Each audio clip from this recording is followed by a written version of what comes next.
All right. What is going on, everybody? Welcome back to our Serious Angler podcast, episode number 210. As always, I'm your host, Bailey Eichbrett, and joined with me is the captain, Mr. Andrew Full. What's going on? Oh, just hurting. Yeah, you look exhausted, dude. I'm pretty whooped. Let's see here. Since I started guiding, I'm trying to calculate how many days straight I've worked now with guiding and work. I think I'm on like 15 or 16 days in a row. So, and yesterday we got off the water and I built a garden in my backyard. So, we're doing all right. How are you? You're running on juices, but yeah, dude, I'm doing good. Had a good weekend. Yeah, there you go. He's right. He's doing all right. But no, we're doing good, dude. We had a good weekend. We had the second NYKBF Derb of the season, and yeah, we're 2 for 2 on NYKBF Derbs this year for wins, and it was a fun morning, dude. Literally had my limit by tournament started at 6:30. Had my limit by 7 a.m. So in half an hour, I had 94 and 3/4 inches because kayaks is your 5 longest fish. Caught 3 5-pounders in the matter of 10 minutes. I was like, oh, that's pretty cool. And then never called up for the rest of the day. So kind of won the thing within 30 minutes of it starting. So helped the fellow out. Heck yeah, dude. You had all the Yeah, story time real fast here. So a guy who's been on the show before and a buddy of ours, his name's Brandon Lewis. He was fishing the same tournament, and right after I caught my 3rd 5-pounder, I put it back and everything. I get a chance to take a breath, and as soon as that happens, like I'm down a creek, and he comes around the corner yelling mine and Forrest's name. Forrest is another buddy of ours and a friend of the show, and he starts yelling our names. He's coming down this creek, and he just yells our names, whatever. We're like, "What's up, Brandon?" Like, figure maybe he caught like a giant, wants a picture or something like that, and he goes, "I can't see." We're like, "What do you mean you can't see?" And he goes, "I can't see anything. Everything's black." So I stop everything I'm doing and get over to him as fast as I possibly can. Get over next to his kayak, hold on to his kayak, and I think what was happening is he said he has like anxiety. So like he has like these almost like panic attacks, I think is what they're called, and basically just had a crazy low blood sugar, and that was his reaction to it. And it was 30 degrees that morning. Didn't have enough layers on, so we bundled him up, gave some sugar and water, and hour later he was back on the water and he was fine. But it was scary, dude. Like I was 30 yards in front of him, talking to him, and he couldn't even see me. So it's kind of scary, but I was glad, obviously, that it wasn't worse than it was. And the dude finished. He fished the rest of the day. I was like, "Where are you planning on fishing for the rest of the day?" I was like, "Wherever you go, make sure you're within earshot of me or Forrest." Oh, absolutely. Yeah, the dude grinded it out, and hopefully, obviously, he's all right. But one quick announcement for the folks tuning in tonight. Head over to our Instagram page if you guys want to win a pair of some Hobie Coastal Shades, because we're running a giveaway. Literally posted it probably an hour ago. We're going to run that until Friday, and we'll announce the winner on Friday. But we got a really cool like free shades. Yeah, exactly. They're nice coastal shades with they're the blue lens. I'm trying to remember the name of the blue lens here. I actually have them with me. The cobalt blues. I'll actually pull them out for people tuning in. We're giving these away. Basically, obviously, we partnered with Hobie, and every month we're going to be giving away a free pair of shades to you guys. So if you want to go out looking styling, get yourself a pair of coastals. But yeah, head over to our Instagram page, and obviously you can win yourself a pair of those. And tonight, for everybody tuning in, make sure you guys get your questions in for Mr. Keith Carson and Landon Tucker. As always, we'll be giving away 2 bags of Outdoorsman coffee. So make sure you guys get your questions in. Obviously, Andrew and I will be picking one winner, and Landon and Keith will also be picking a winner tonight. So make sure you guys are getting your questions in. Trying to think, do we have anything else that we need to know before we bring on Keith and Landon here, Andrew? I have some free days open in May if you want to go fishing, so hit me up. Yeah. We'll talk more about Andrew's guiding and his trips recently, and then we'll talk about – I would like to kind of talk to you about my tournament win on Saturday. We can kind of talk about what I kind of discovered was going on, because it was kind of cool. It was kind of very niche-esque way how I found it. So yeah, that's awesome. But we'll talk about that after the show. I think without further ado, we're going to bring the boys on here. Mr. Keith Carson and Landon Tucker. What's going on, fellas? Hey, guys. What's up, guys? Hey. How you boys doing? Doing Good. Tired. You guys are tired. You guys didn't get on the water till 10 o'clock. I don't want to hear you're tired. You're It was 10:30. I'm going with 11. Yeah. When I first looked at my phone, it was 11:08, and I was like, "Oh crap!" Yeah. It was like a half a practice day. I told Landon, I was like, if we can't find the winning spot in like 6 hours, then we're in the wrong area. So keep moving. The wind blew real bad here today, and he was going somewhere that I didn't want to go on my boat. So I was like, I'm just hopping the boat with you. He said, all right, let's go. So yeah. It was our first time fishing together. It went okay. Yeah. We're doing that aluminum boat type stuff, running way up creeks and jumping over logs and rocks and stuff. And man, it just didn't produce. So back to the main lake tomorrow. Now, Lake Seminole, I've never been to the lake. Is it something that you can cover a good amount of water throughout one practice day, or is it too giant to do that? No, you can get in areas where you can cover a lot of water, but for the most part, you get in the Spring Creek and some parts of the Flint area, dude. You can't hardly go anywhere just because of all the trees. You have to idle everywhere and bounce off trees and bump your motor and all that stuff. So, getting around it is difficult, but if you know how to navigate it, it's not that bad. But as far as covering water, you can, but you have to be in the right area to do it. I know you guys might not want to give up any info, but is there any theories on how it's going to be won? We don't know. Dude, Fair enough. The water here, it hasn't been, it was, I think, almost 3 foot high a couple of days ago, and they're dropping it probably 6 to 8 inches a day. And until it probably levels out the full pool, but these fish don't like this water being on. They don't like the water turning on. They don't like it flowing. They like it stagnant and still, and they'll get grouped up, but they don't like to bite. And it's dirty, really, really, really dirty. Yeah, we had that strong rainstorm that came through last week throughout the southeast United States. We hit it in Texas at Wright Patman. We almost canceled day 2 of the event due to it. And when that storm hit here, it made the water so muddy. It's like Spring Creek. Normally you can see the bottom in 10, 15 feet of water, and you can't see down 6 inches right now. So, so it's fishing a lot different.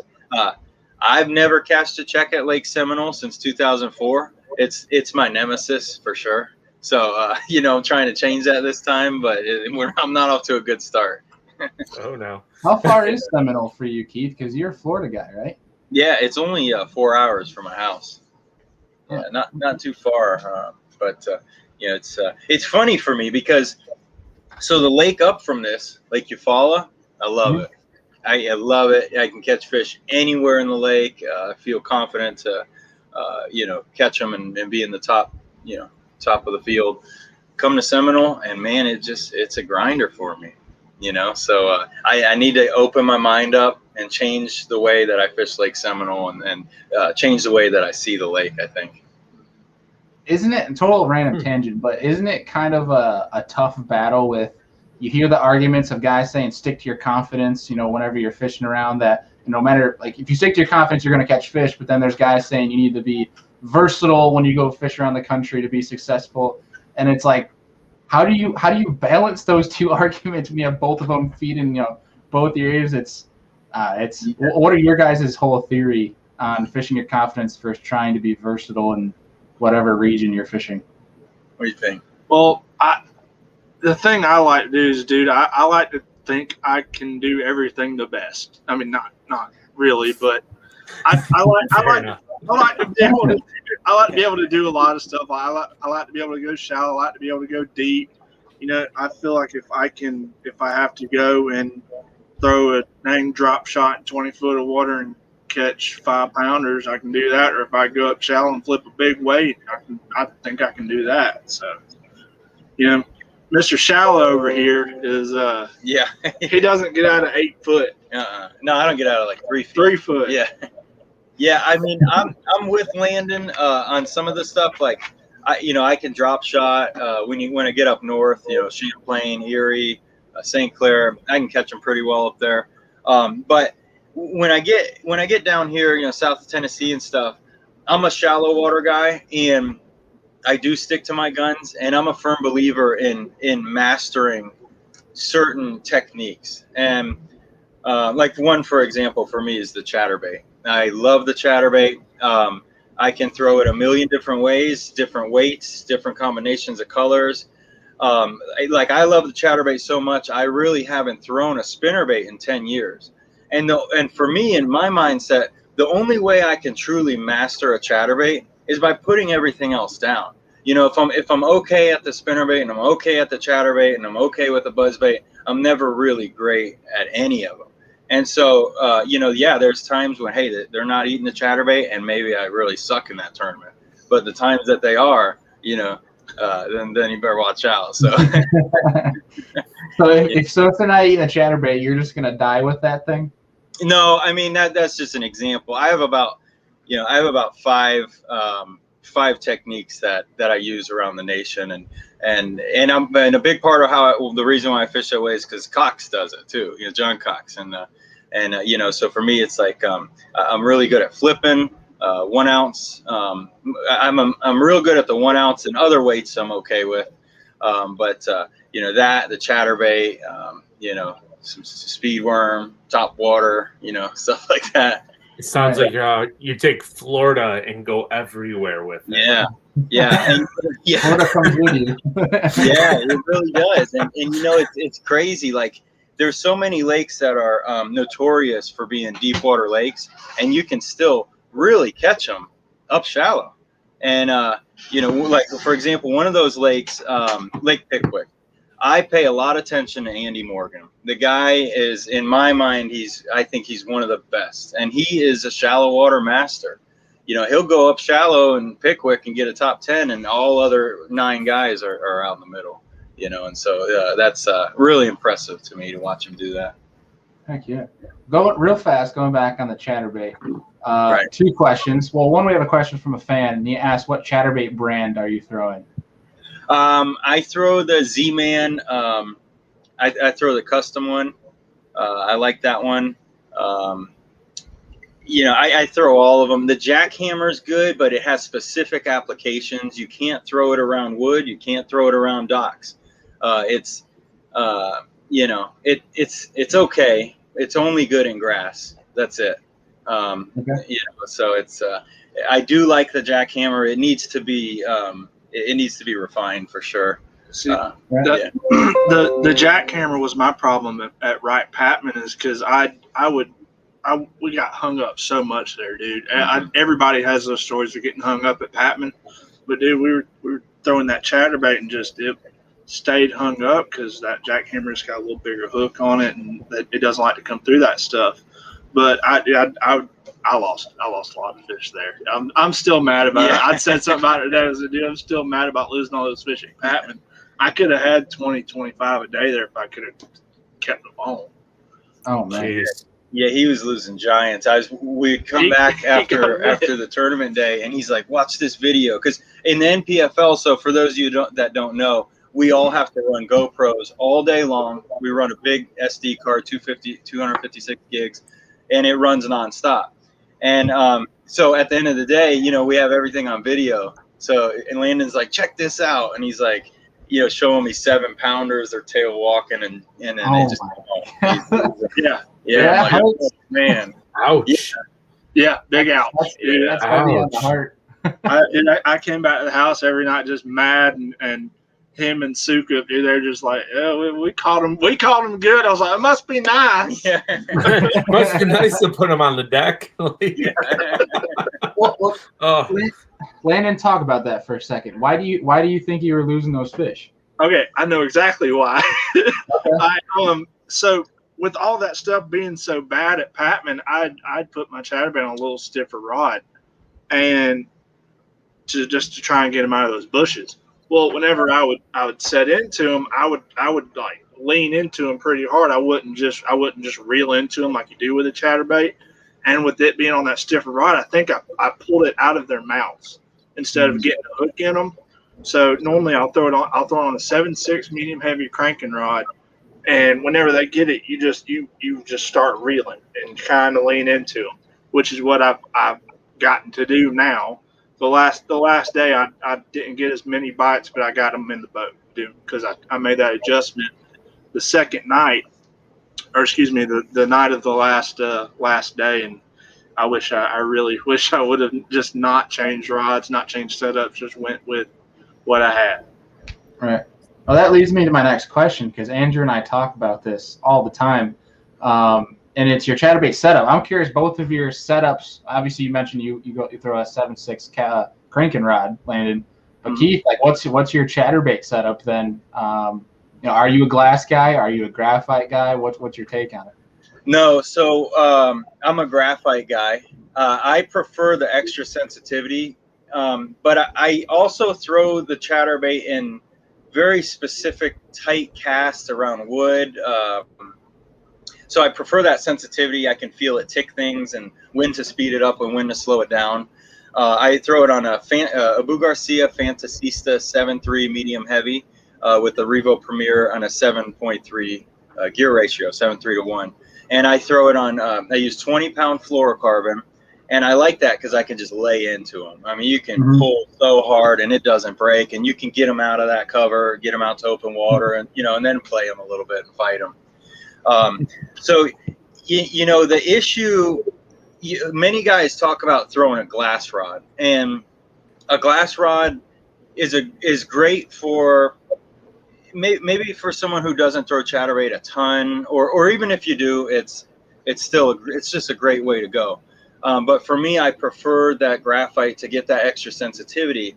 And the main issue with using a graphite is that often when the fish eat the Chatterbait, that blade folds flat. It folds flat on top of the jig, where the hook is. And when you set the hook, if you set it too quickly and too fast, you open that blade and it opens their mouth and you don't even hook them. So the importance of the glass rod is when they eat it, you just reel into them, and it has so much bend to it that it doesn't pop that blade up. It gently kind of opens it so you have a higher hooking percentage.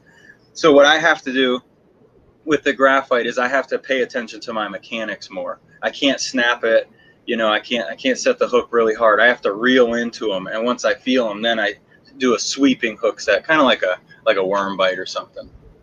Right. So, but for my setup, I use a Duckett Micro Magic 7.6 medium heavy cranking rod, and 7.3 to 1 gear ratio, and 20-pound P line. But yeah, not a 7.3 medium heavy. Okay. So Landon, it sounds like you got into some fish, and we're gonna get into some other questions based on Wright Patman for you in a second. But Keith, I'd love to hear what pattern you got on and how you actually you executed to obviously get the win. We know your math was wrong on day one by a couple pounds, but yeah, I'm just messing. Yeah, we'd love to hear how you caught them. Yeah. So, well, first my math, man. My third flip, I caught a 6.13 of the day, like my very third flip. So like, and I'm like, well, that's here. Yeah, you're all jacked up after that. I've had them all in like 45 minutes, and I'm throwing them in the box so fast, and I'm holding them up. I'm like, that's a 7, and I throw it in. Next one, okay, that's probably 7. Well, they weren't. 6.13, 6.8, and stuff. So I had it at like 27.10, and I was like, it might be a little high there. But anyway, so so starting practice, our water was falling.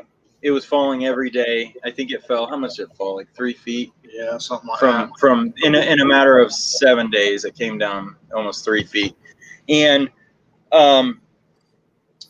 so I was throughout practice. I was going around marking the deepest bushes possible. If I got bit there, that was great. If not, it didn't matter. I still marked it, and I was preparing for that water to fall. I wasn't quite preparing for 3 feet, but I was preparing for it to come down. And so what I did was I chose an area down by the dam, an area called Big Creek.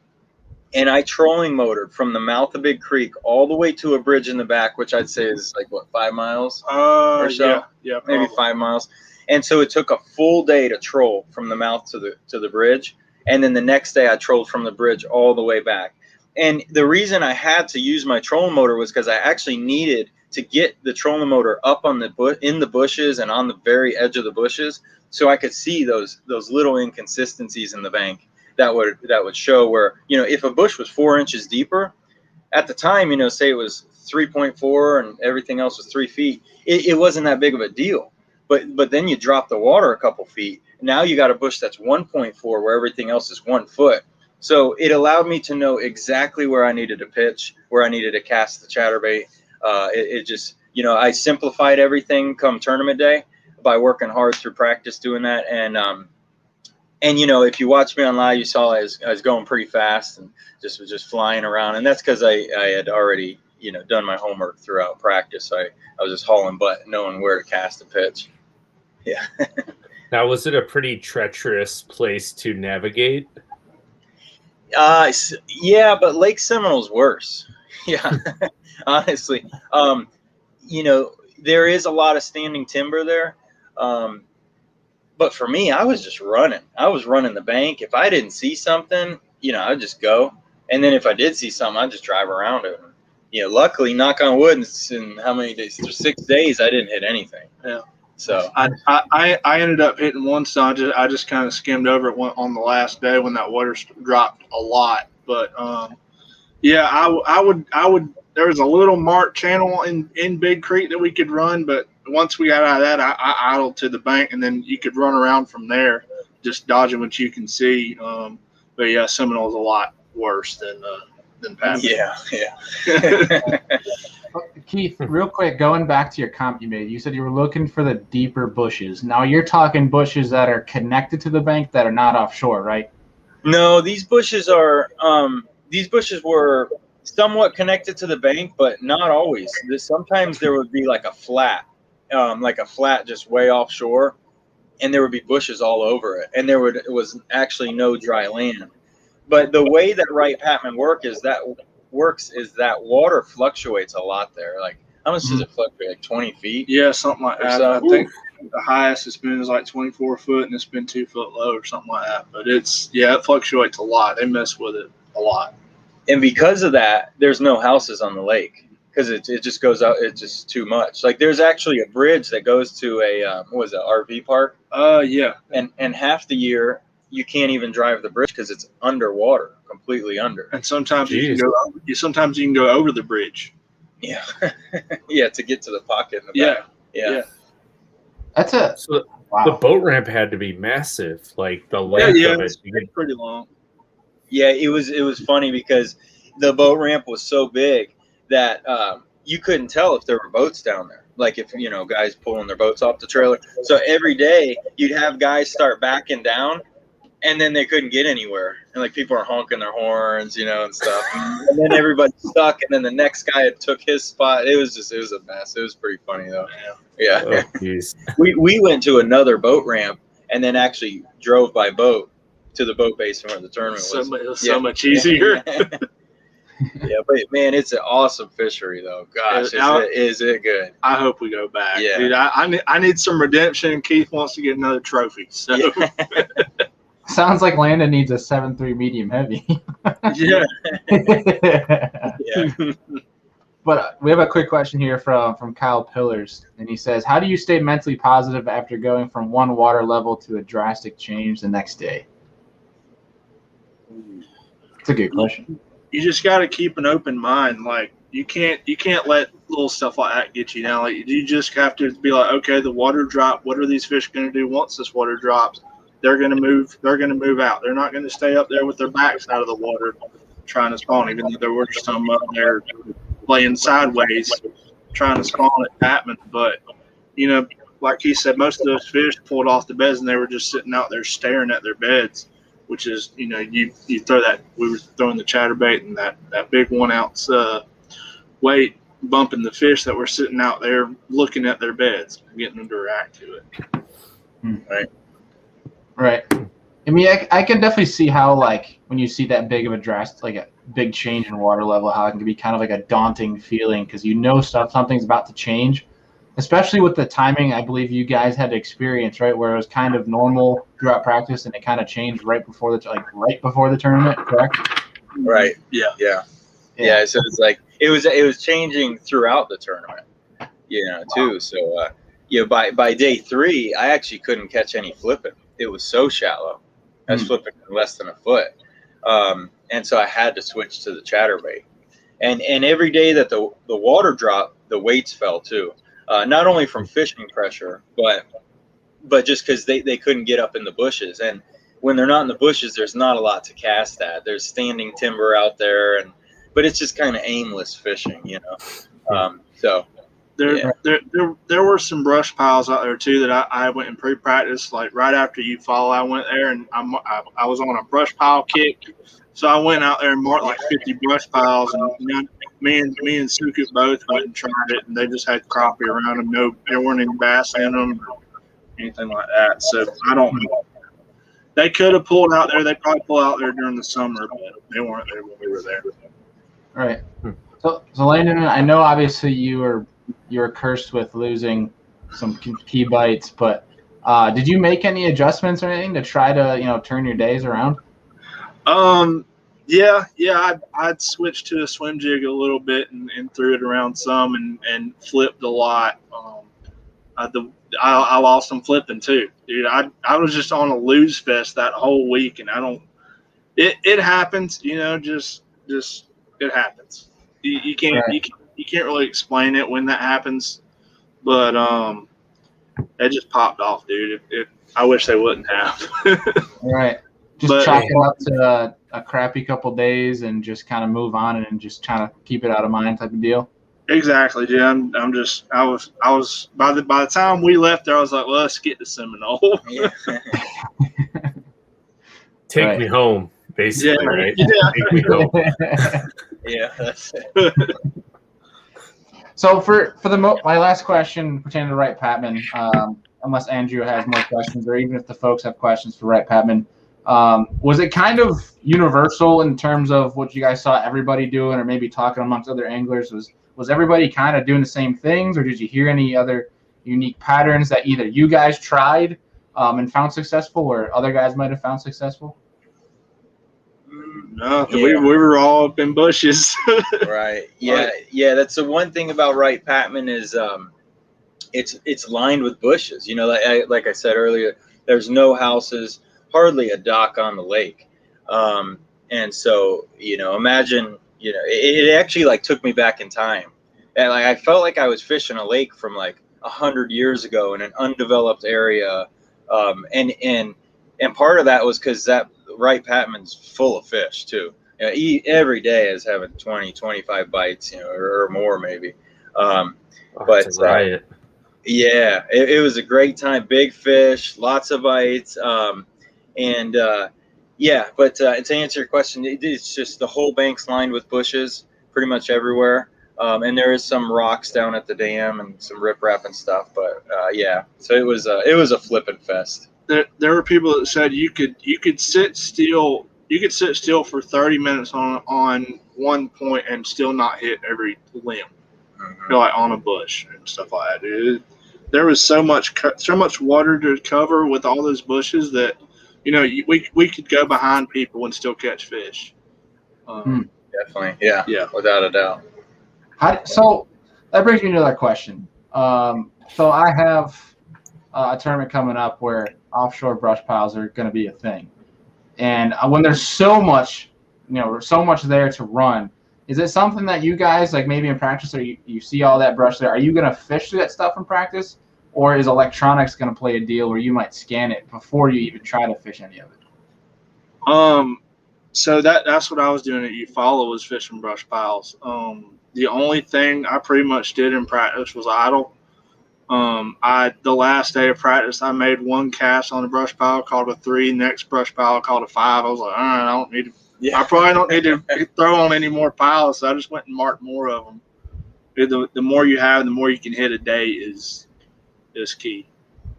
Right. Okay. So electronics plays a big part in your process of breaking that down. What about you, Keith?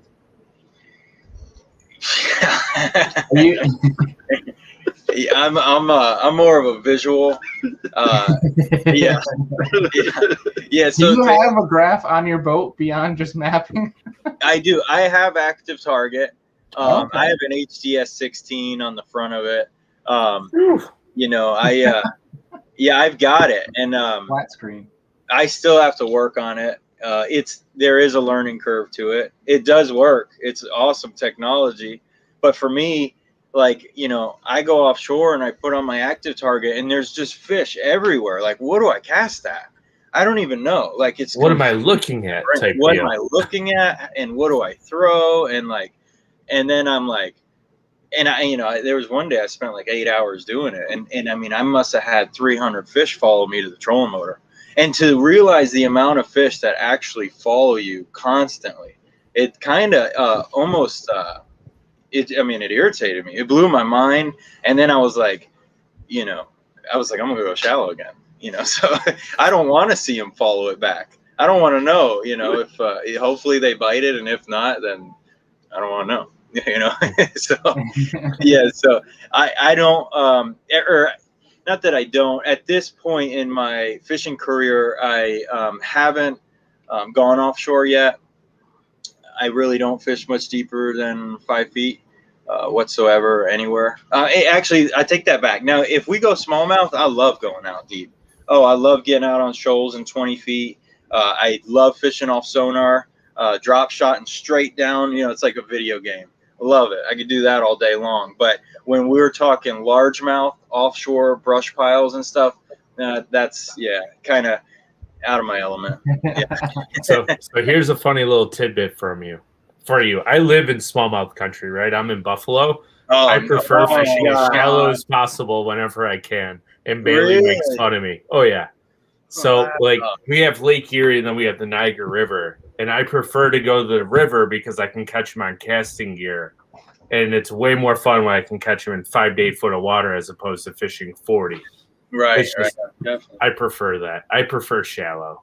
Wow, that's awesome. So you catch them on top water and all kinds of stuff. Wow. Yeah, just about whatever you want to do. Like right now we're catching 50 to 100 fish a day. Oh my just God. a riot. Let's go. That sounds like so. You guys can stay down south. That's fine. Smallmouth fishing is by far my favorite type of bass fishing. It's just, I love it. It's the best. I got hooked when I first went to Lake Champlain in 2006 as a co-angler in a Bassmaster Open. And day one, I drew Derek Remitz. And he was honestly probably the best boat driver I've ever been with. Although we did spear like an 8-footer. I mean, we speared it. It was bad. And I came up coughing, you know, swallowed a ton of water, lost glasses, my tackle, everything. We lost half his rods went in the water. I mean, we had doing like 40 or so, 35 or something. Yeah. And like a torpedo. Oh my gosh. Yeah. I remember sitting there hanging on, and every time we would just about spear one, he'd cut the wheel hard, like we were surfing it. And then the waves went down to, I don't know, 4 or 5 feet, and he started going kind of straight over them, and then they just jacked up to like 8 feet. And I remember watching the nose go through the trough of the wave, and I just looked up, and I'm like, oh, crap. And I remember seeing the wall of water over the deck and just, gosh, the worst one I've ever speared. And we having a GoPro for that. Oh, we probably would have lost it. Yeah. but yeah, it would have been really cool. You know, so we got through it, got out to the Point of Fur and just laid into them like, oh my gosh, probably caught 100 fish. And right then I was hooked. I think I had 19 pounds. He had 19 or 20 pounds. Like, it was amazing. That's awesome. Yeah. And that is a wonderful place. Welcome to my homeland. Well, I should say mine and Bailey's homeland. Champlain is like 6 hours from me, but it's funny. Me and Bailey get in these arguments. He's like, let's go up to Lake Ontario. I'm like, I don't have to leave. Why would I drive 4 hours to go catch more smallmouth? Right. Yeah, where you're at, I hear, is like some of the best smallmouth fishing. No one really goes. We talked about it last night. Mm-hmm. Buffalo, yeah. Yeah. My dad Yeah, I love this place. So the Buffalo Boat Harbor launch is 17 minutes from my house, and I can get in the river from my driveway, hook up my boat, drive to the river, launch, and be fishing in about 30 minutes. Wow. That's awesome. Yeah, that's amazing. Man, I'm jealous. Yeah. Bailey lives in the other promised land, though, so he's in the Finger Lakes. Okay. Yeah, I'm about 30 minutes from the ramp at Cayuga, so that's pretty nice. If you guys haven't experienced Finger Lakes, it's just basically same amount of stupidity in the fish, but now you get green and brown. Right. Yeah. Andrew loves to come out this way because he gets to dabble with the green fish. I get to catch big old greenies, and I love largemouth fishing. You do? Love it. Yeah. I guess I get so tired of it that I just love smallmouth fishing. When get out there and get offshore and all that. And I love throwing a topwater out in 10, 15 feet, get over those flats, and just big old topwater, cane walker, and watching them come out for it. They come 4 or 5 feet out of the water. Right. That's fun. So every once in a while in the Niagara, we can get a topwater bite going, and they'll come up in 3 mile an hour current over 10 foot of water and eat it. Oh. And you can see the bottom, so you can see them come the entire way. Yeah. Oh, that's awesome. Yeah, they're like a torpedo. You're about to talk me into driving to New York tonight. Yeah. That bite is 3 months away from that happening, but yeah. Wow. This time of year is the north. The fish are known for being dumb, but this time of year, as long as you have a hook, Incredibly dumb. Yeah, if you have a hook on your line, you'll probably catch 25 pounds. Perfect. It's that time of year where it's it ain't hard to catch fish at all. Wow. So it's this time of year, April, early May, even a late March up in New York is just stupid anywhere you go. You got to chalk that up to we have an ice season, and those fish don't see much of anything, Right. So it is what it is. But we have a question here from Charles Blood, and I don't own a boat. I don't know boats well. I'm still young, and I'm in a kayak. Can't afford a boat just yet. But he has a question, and he says, what is the recommended size of a bilge pump up north? I don't know if anyone biggest one you can get away with putting in Yeah. your boat. Great answer. Yeah, really. There you go. You want to just get that water out, as fast as you can. So If you can get away with 2, rig another one up. yeah. Yep. Yeah. It's funny. So Keith, the story you tell of Champlain with giant waves and spearing waves and being swamped. I've probably heard the similar stories probably 20 to 30 times to other people, whether it be co-anglers or guys driving themselves where not even just Champlain, but lakes around here. Because the Finger Lakes, they run north to south. They're glacial lakes. So Okay. any sort of north or south wind, you're talking at least 10. You're talking 3-4 footers going whichever direction the wind's blowing. Right. It gets pretty rowdy. The north can get kind of nuts. I know you guys have some lakes down there that can get pretty rowdy too. Well, you know what? Talking about that, I recently fished Oneida, and that's a lake where you can't get out of the wind on any direction. It seemed like, No. that's just a big bowl. Yeah, and that's what most of our Finger Lakes are, just big old bowls. They're just fingers where it's just you have a little shoreline and then it's a bathtub analogy. Literally 50 yards offshore, they drop to 100 foot deep. Yeah. So it's just straight. Mhm. Oh wow. Yeah. Smith Lake gets like that. Yeah. Right. Jeez. Well, I know your guys' next event, kind of moving topics here. Your guys' next event is obviously Harris Chain. Literally a month from today is your day one. Obviously, you guys are at Lake Seminole now.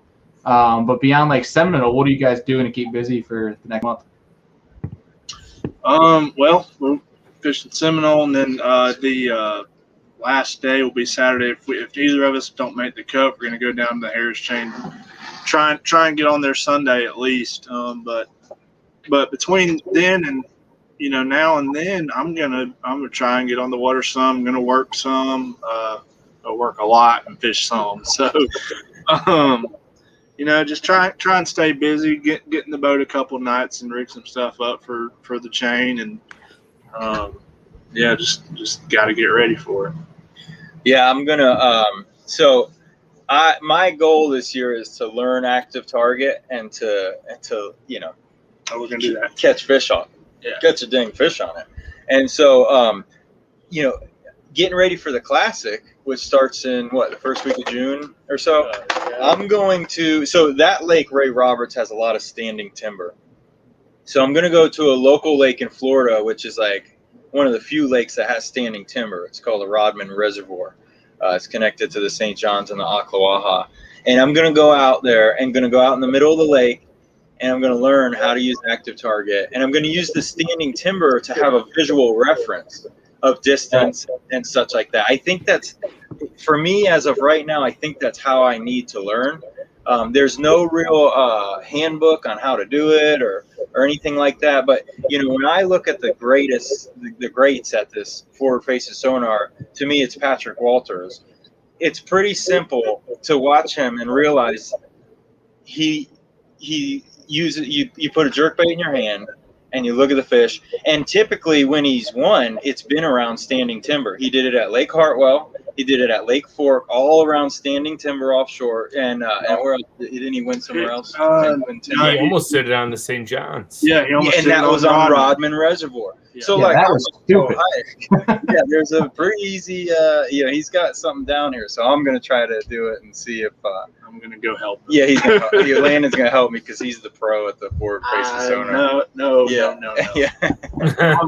I'm okay. I'm okay at it, but us rooming with John at Patman, dude, he did open my eyes to some of the things that he told us about it. Just with the stuff that he can do with it, he's got over like 10,000 hours in the forward-facing sonar itself. So he's one of the best. He's one of the best at it, and we got him on speed dials if we need him. Fair enough. I'd say Mr. Bass Tank probably could be a lot of help there. Yeah, that is for sure. Yeah, he's really good at that. He is. Yeah. Well, kind of on that topic, I think it's kind of cool to bring up is like what Lee Livesey showed is, obviously Panoptics and forward-facing sonar has been this craze for the past year, right? It's been the year of, it's been a year of the jerkbait essentially, right? Jerkbait with that forward-facing sonar, and Lee Livesey, what he did. Obviously, and Keith doing what you did, right? Because I'm sure guys were out there using forward-facing sonar for your guys' events. But, getting up shallow, getting off the graph, turning off your graphs can still prove to be more effective than a technology that you don't need technology to win a tournament. Obviously, it kind of reinforces the point of everything has its place in the fishing industry. It's kind of cool to see, obviously – forward-facing sonar. I've gotten the chance to use it a bunch of times. It's a lot of fun. It's a riot. I absolutely love using it. But I think there's so many people that went out there saying you need to ban this thing. It's like practically cheating. But it's cool to see guys like yourself, Keith, that go out and be like, you don't need this thing. Flip a bush, crack, giant. You don't need that thing. Yeah. I'm with you. Yeah, it's. I am glad, that there are some of us that still do win shallow. John Cox won Smith Lake recently, shallow as can be. Turned the sonar off. Yeah, he thought I don't want to hear it at all. Hear any pinging. It is really interesting. So yeah. That being said, I am glad that there is a mix up. If you're someone who wants to go deep, go deep. If you're someone who wants to go shallow, then go shallow. And if you go shallow, you need to master your mechanics, master your casting. You should be able to hit every mark as best as possible. Otherwise, it's very difficult. And I understand. I get it. There's a lot of guys who don't want to go shallow because it is hard. And you're fishing for 5 bites a day. Rarely ever do I go shallow. So Wright Patman, 20-25 bites a day. That is like one of those rare times of the year when I get that amount of bites. Typically, I'm fishing for less than 10 bites a day, and I'm hoping that 5 of them are big ones, and I don't lose them. Right. And so in the other side of that, you go offshore and you run into a school. I mean, there was a guy at Eufaula during the first NPFL, and he was Chance Woodard, and I think he's caught like 100 fish a day. Yeah, and that's God. I wish I was kind of doing that. That sounds fun. Yeah. He was offshore. Yeah, he was cranking. Yeah, but you follow kind of burnt me too. Just like I had that. This is my first year on a tour, and it's been okay. The first event, I only had 3 fish on the first day, and I came in third by 3 pounds or something. Yeah, I guess I'll tell the story. Yeah. Please do. Before he tells this story, earlier you said something about what was your key? What do you say? What was your key techniques? Something about a key. And then we started laughing. So I just want to say that now he's going to tell you the story. So the first day you follow, I'm sorry, the day before the first day we have an off day, and I had taken my boat up to a dealership to get something worked on my graphs, and we had to take the switch panel off to see if there was a Ethernet box in there, and there wasn't. But he took the key out and set it up close to the dash.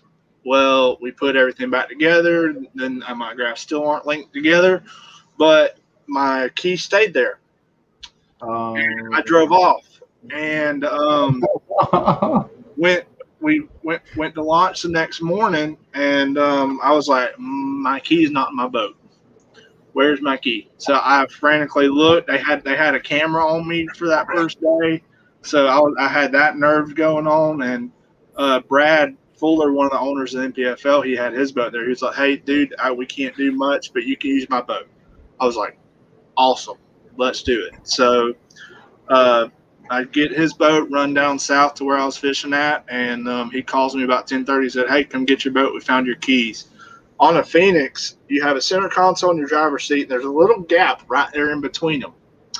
That's where my keys were at. And so Brad called me 10:30, said, "Hey, come get your boat." I ran back up there, switched everything out, ran back down there. I only got about 3 or 4 hours to really, really fish all my brush piles that I wanted to hit.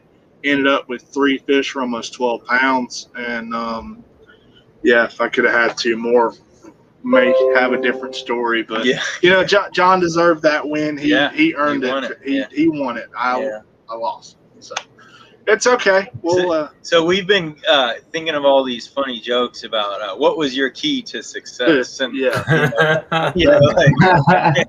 so when you said it earlier, we were laughing. We've been giving him a hard time for a month. Dude, everybody has. Yeah. Everyone has. Like our tournament director, this last tournament at Wright Patman, they gave him like a bunch of those giant floats, like to put your keys in. And he's like, "Here's for you, Landon." He said, "I'm making sure you're the first one to get one of these." Yeah, I appreciate it. Yeah. Get you a lanyard, put it around your neck, and don't take it out. No, I'm not taking them out. I'm not taking those keys out. He's made like 10 duplicates now. Yeah. I'm not losing it. I'm not. Smart.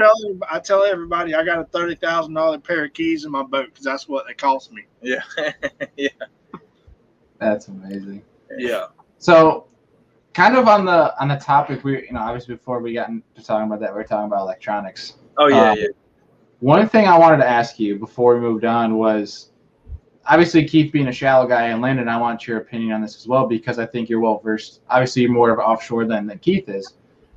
Is in certain situations, how important do you think it is to recognize that it could be turning off your graph could be a simple change in bites versus getting bites versus no bites, where that ping might be messing with the fish. Yeah, at Patman, I had both my sonars off. I had my live scope and my sonar on my graph off. I don't think it made a difference, but in my mind it kind of did. Like I knew how deep we were fishing. I knew where where some depressions were and stuff like that. But we had so many boats going over everything that we were fishing that. Any little difference that you could have, we needed to take. Right. Now, Keith, what about you? Being such a shallow guy, how important do you think that is? Obviously being so shallow, I'm sure that sound echoes a little bit louder than versus, say, Landon being more of an offshore guy where he has a lot more room for that sound to disperse. I think that, I definitely don't run active target. Definitely. I do sometimes still run the one that goes straight down, and I just have a little sonar, 2D, yeah. and I run that, and that's how you know he's a shallow guy when he doesn't even know what 2D is. That's it. And I like that because being shallow, I do pay attention to any little difference. The smallest change in depth makes a big difference when you are that shallow, and especially if you're on like a flat. So there's times that I will use it, and then I memorize the bottom. I don't mark waypoints usually. I just try to memorize it. And part of how I came to do that was there was a time in my life I was a UPS driver. I lived in Dunedin, Florida, which is by Clearwater Beach, and it's over there in the ocean. And I used to fish for snook off the back dock. And we had, the tide would change constantly, low tide, high tide, every day. But the depressions out there would constantly change from the tides going in and out, and the sand would move. And so I'd go out on the dock, and I would memorize any little depressions. And I would have visuals like casting at certain parts of the neighbors' houses across the canal or dock posts. And I would memorize everything. And then as the tide would fall, I'd go out there and time it. And I could make a pass down the dock and make exact casts and just lay into as many snook as possible. And the first day I did it, I caught 17 snook off the dock. And like, this is where I began to build, my strength for bass fishing was learning these little depressions, very minute differences in the bottom. And now doing that for bass fishing, it works exactly the same. And cool. and there's no way to really do it besides hard work. You can look at Google Earth some, but the bottom does change. Depressions do move, especially on most of the lakes we fish. I mean, they all have rising water, falling water, storms come through. So the only way to do this is to put your trolling motor out, put your time in, and learn as much as you can in the 3 days that we've got to practice. Right. Yeah. Heck yeah, dude. I think that's something that a lot of people kind of look over. I mean, that's something I've definitely looked over before where, now that you're mentioning it, I've seen flats where I'm kind of going over and I see like a 1 foot drop in the flat and come back up. I'm like, oh, that's interesting. And I don't really think of it and I keep going. Right. But I probably should have turned around and fished that. Yeah. Try it out, especially if you think the fish are moving in and out of that flat for any particular reason, whether it be the spawn or shad or bait, whatever it may be, definitely. They may have just found their highway to go from one to the other. Yeah, I can relate that here to Seminole. We got a couple of flats here with sandbars that they have little ditches and veins running all through it. I've fished here so much that I know where those are and how those fish set up on those bars and off the bars and off the edges of the bars. So they those definitely use them at the highway. Yeah, right. So we have a question here from Mike B. And he says, what depth range do you guys consider shallow? I feel like a lot of people, it kind of varies with the person, but I'm curious. I mean, Keith's talked about, he doesn't go much past 5 to 8 foot, but Landon, I'm kind of curious what you consider shallow. Yeah, anything 5 foot or less. Like if the mat's got 5 foot of water under it, I mean that's a good bit. Right. Andrew, I'm curious on your perception of shallow water, because us being more confident offshore, deeper water, as you being a Great Lakes guy, what do you consider shallow, being a Lake Erie guide? Where I catch them? Well, what do you consider shallow? Like, what do you think? If somebody asks how you're going to catch them, and depending on what depth you're at, what would you say is shallow? 3 to 5 foot. Okay. Yeah. So somebody, if you're catching them in 20 foot versus on Erie, you're going to still say that's deep. Okay. Yeah. Do you ever, what? What's that? I'm going to cut you off. I was going to say, do you ever catch them in like a foot, like smallmouth? You're gonna make Andrew pop up some juice right now. I'm not gonna. It could be anywhere, right? So you've watched like the Elite Series pros and stuff take advantage of it on certain bodies of water where they can see them. Same thing happens on every Great Lake. They get in a foot to 3 foot of water, and you can virtually snipe them with your eyes like a hawk and cast at them a certain way.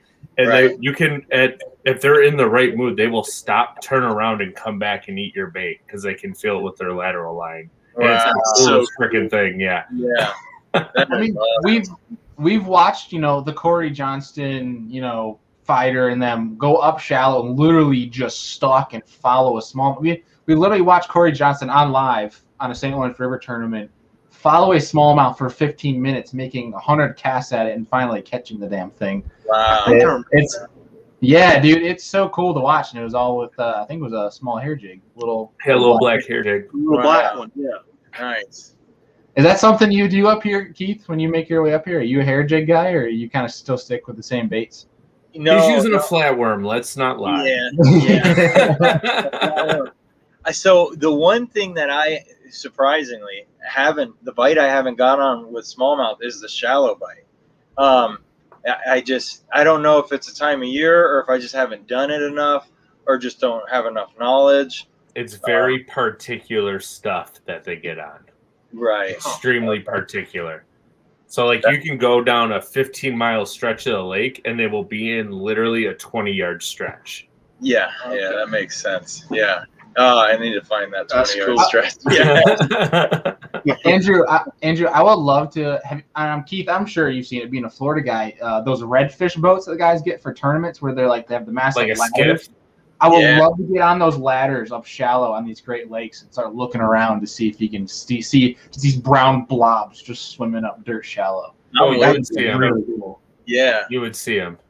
Yeah. We should start that trend. We should start that trend for the north, just running skiff. Push pulling and like a foot of water. Push pulling on the Great Lakes and 5-footers. There you go. I thought about taking an 8-foot A-frame ladder and ratcheting it to the cleats and then getting on the top of it. Dude, that would be wild.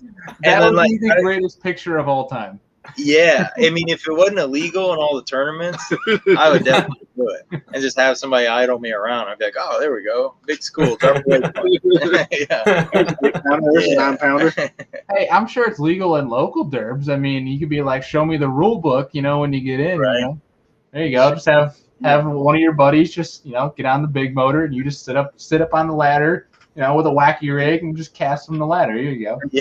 You can bolt flip and have your buddy catch it down below a deck, put it in the live well, and then you're all good. Yeah. Landed in your marshal's lap. Yeah. Oh, yeah. Hey, did you guys see that video from Chris Grow where he thought his marshal was moving, but he went and bolt flipped the fish right into his marshal's lap on fourth? Oh, what? When you get a second, go to Chris Grow's Instagram. He boat flipped a bass right into his marshal's lap. Oh my gosh, that's so funny. He just cast it. I thought he was moving. Yeah. Oh, it's actually like real deliberate too. Like he looks down to grab the scale, and it looks like he's about to like stand up, and then he just stops and comes back, and the fish like hits him in the shoulder. That's funny. But he was the elite, so he didn't get a penalty, right? Yeah, no penalties. No. Yeah. Let's see. We have a question from Charles Blood. And this is actually, I have a question kind of off of this. From Charles Blood, and he asked for you, Keith, and he said, are you keeping the trolling motor on a slow constant when running a trail, or are you starting and stopping on certain spots? Well, Charles, that's a good question. So I think that I think we should award him with a bag of coffee. Oh, all right, Charles, you have won yourself some outdoorsman coffee, my friend. Yeah, I believe Charles has actually won some coffee before, so I think yes, So Charles is a good friend of the show. He's on every single show, so it's well deserving. Charles, we'll send you out some coffee, buddy. But yeah, that's a good question. And on top of it, Keith and Landon, I want your opinion on this as well. If you are up shallow, is there a certain speed you usually have? If you know fish are in the area, say a stretch that fish are in the area, what speed do you have your trolling motor on? So for me, I like to go on and off with the trolling motor. I experiment with this. I have experimented. So I've experimented with this throughout my entire life, and I continue to experiment with it as far as keeping the trolling motor on a constant speed or going on and off. And I find that I do better with it on and off. And I try to use other variables to my advantage, like the wind I try to get the wind at my back. Power poles if I need to stop, but I try not to. And then current, try to always, use the current to my advantage. So, or what I like to do, if there's none of those, I get a lot of speed and then I let off the trolling motor and I just try to coast. And then I make it the perfect pitch or cast or whatever it needs to be. I just try to execute that perfectly to where I think that bite is going to come from. And for me, that is like the best way to do it. Yeah, I'm off and on it. If I'm up shallow, I usually know what I'm targeting and how fast I need to be moving through that area. So it just depends on what I'm fishing. I mean, if I'm chatterbaiting, I'm moving pretty good. If I'm flipping, then I might slow down to 50 or something like that, and still move a good bit and cover some water with that rig. But it just depends on what I'm doing. Right. It's an interesting conversation because like you see these guys who always have the trolling motor on 100, right? They're always like, even if they're just like covering an area, they'll keep it on 100. That makes a lot of noise, and it's kind of something that's interesting for me. Is like it's just that conversation of noise, especially up shallow. Whereas like the tournament that I won this past weekend, I stayed in 5 foot or less the whole time, so I didn't even bring my graph with me because I knew the area I was going to be in was familiar. Just left it in the car. Didn't even bother bringing it. It's always kind of like interesting to kind of dive into is that whole shallow water thing. And that kind of brings me to a question and it goes to the both of you. Is there anything that you guys do while fishing shallow, so like for you guys 5 foot or less, that can set you or try to set you apart from the majority of people that might fish shallow? Is it something where it's, might be your presentation that might be different, or is it a cast angle, cast location? What can you guys do to fish shallow that sets you apart from the majority? Yeah, I think being able to get a bait into places that other people can't, or precisely getting it right on a good spot on a point, or getting it back in some bushes where other people can't skip to, is a big deal. And also just different retrieves with different type of baits. Is usually a big deal. Somebody come through there with a buzz bait, and you come through there with a frog and really working it slower. That could be a big thing. Yeah, I mean that's it for sure. I'm with Landon. If you can get your bait to a place that other guys haven't, that's the biggest thing. All of the factors that you talked about are variable, like cast angles, presentation, getting the bait to the fish. Maybe I actually like to try to get my bait into a place as quietly as possible without I imagine that there's a fish here and I don't want my bait to land and kapow or splash or anything, and I can do that with most of my baits. I practice landing them as quietly as possible, including the 1 ounce. When I flip the 1 ounce, I do this thing where I stop the reel and I drop my rod right before it hits the water, and it gets the weight to fall first, and it enters just like you would see like divers do in the Olympics, how they can enter the water from 40 feet like with. Right.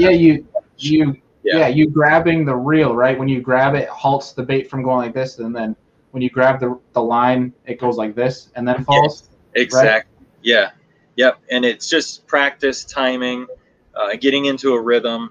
And when you get that rhythm going, man, your day just goes a lot smoother, That's a really good point, because now a lot of people talk about entrance, right? The entrance of your bait into that water, how important that could be. Because, like, if you're up, like I've noticed, when I get up shallow on a clear body of water and fish are up shallow, how much noise plays a difference. Like, I've spooked so many fish just casting a wacky rig at them, and it slaps the water, and they all just disperse. Right. Where if you can have that subtle entrance, they don't even realize it much. If anything, it just triggers their lateral line. They turn, and then the bait's right in their face. That's a really good point. And Landon, you make a good point with putting it in places where the fish live. Right. I think that's one of the biggest things for me. It's I think it was 2 or 3 years ago. I was watching a video, and I can't even quote who it was. I can't remember. But they basically went with the quote with, you got to put it where they live. And they mentioned where there's a lot of guys that will cast around this heavy structure, the outskirts, and they won't cast into the crap, because they're afraid of losing baits or whatever the reason might be. And I think, especially if you're somebody who likes to fish shallow, fish structure, once you can kind of get past the idea of losing baits and just, with the frame of mind of put it where they live, you're going to catch a little bit more fish, especially off structure. And that's like what your point is like you got to put it where they live. Don't be afraid to get hung up and put it in the crap, because that's where they're going to live. You go to Bass Pro and look at that tank and look where that biggest fish is laying. Right up under the big log they have in there. Yeah. That's a really good point. That is a good point. So yeah. My general rule of thumb is hook the fish first, figure out how to land them later. Yeah. Because as soon as you get them hooked, it comes a little bit easier to figure out how to land them. If you're worried about landing them, you're not going to get bit. Yeah. No. You're right. That's how it was at Patman for everybody. Like, I don't know if y'all saw the video of Rob falling in the water, but yeah. to get them hooked and figure out how to get them out. Yeah.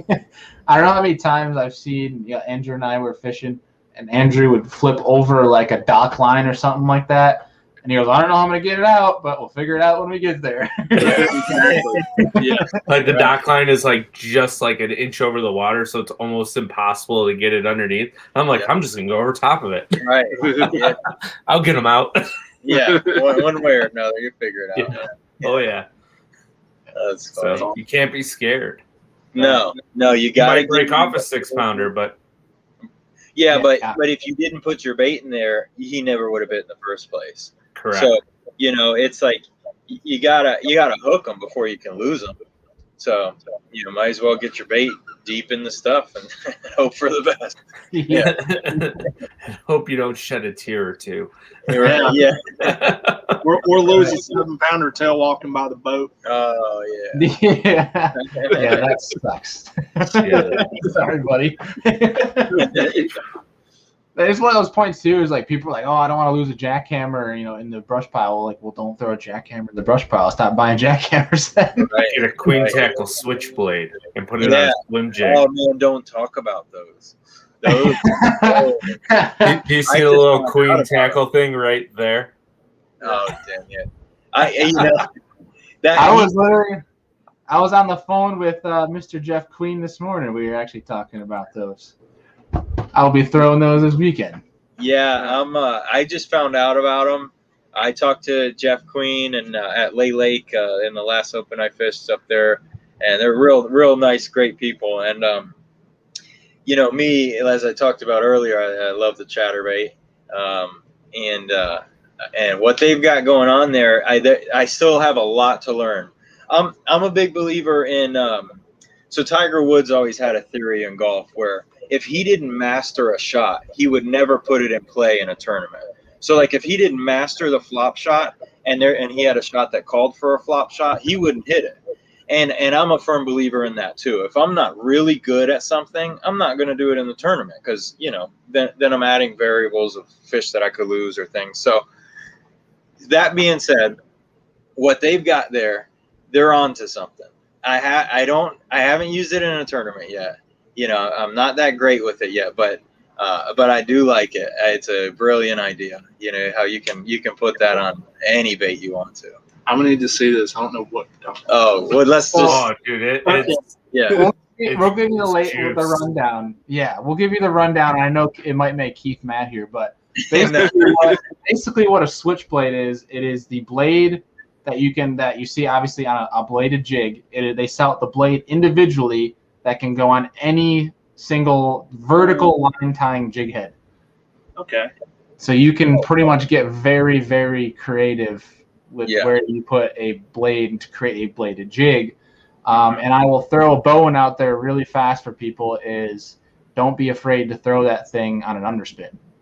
Yeah. Oh, that's a good idea. I know that's his son KJ. That was a lot of KJ's success in the Opens to get to the Elite Series was throwing that thing. Yeah. I could just imagine like the vibration, what it would do to that blade. Instead of just like that straight spin, it'd be all over the place. Yeah. Crack like crazy. It's oh man, I'm excited. I want to start practicing with it a lot more. Yeah. Yeah. Now, I'll say this for those that are tuning in and those who might be listening later on MP3. It does take a little fine-tuning to the point of I have seen people send me messages where they can't get it to vibrate, and I'll ask them to send me a picture of it.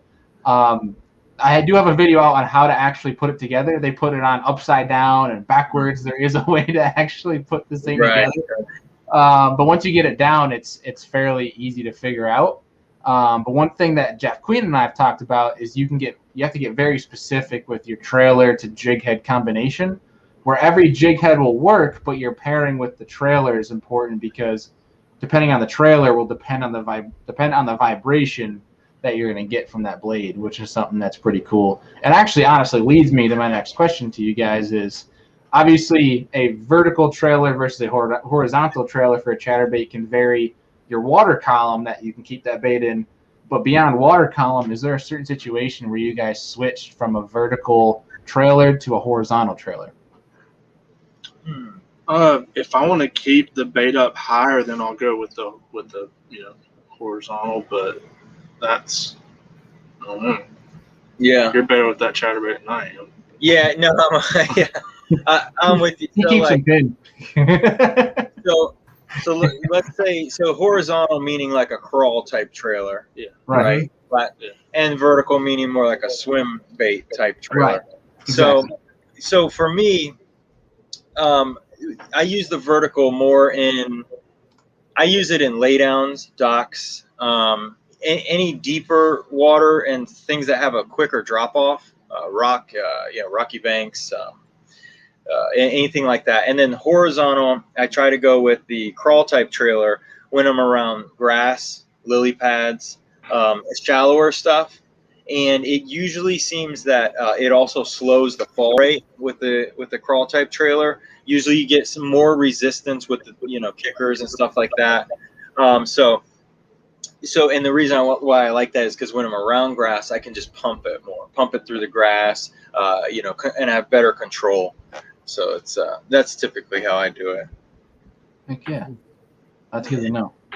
We have a question back here from Mr. Charles Blood.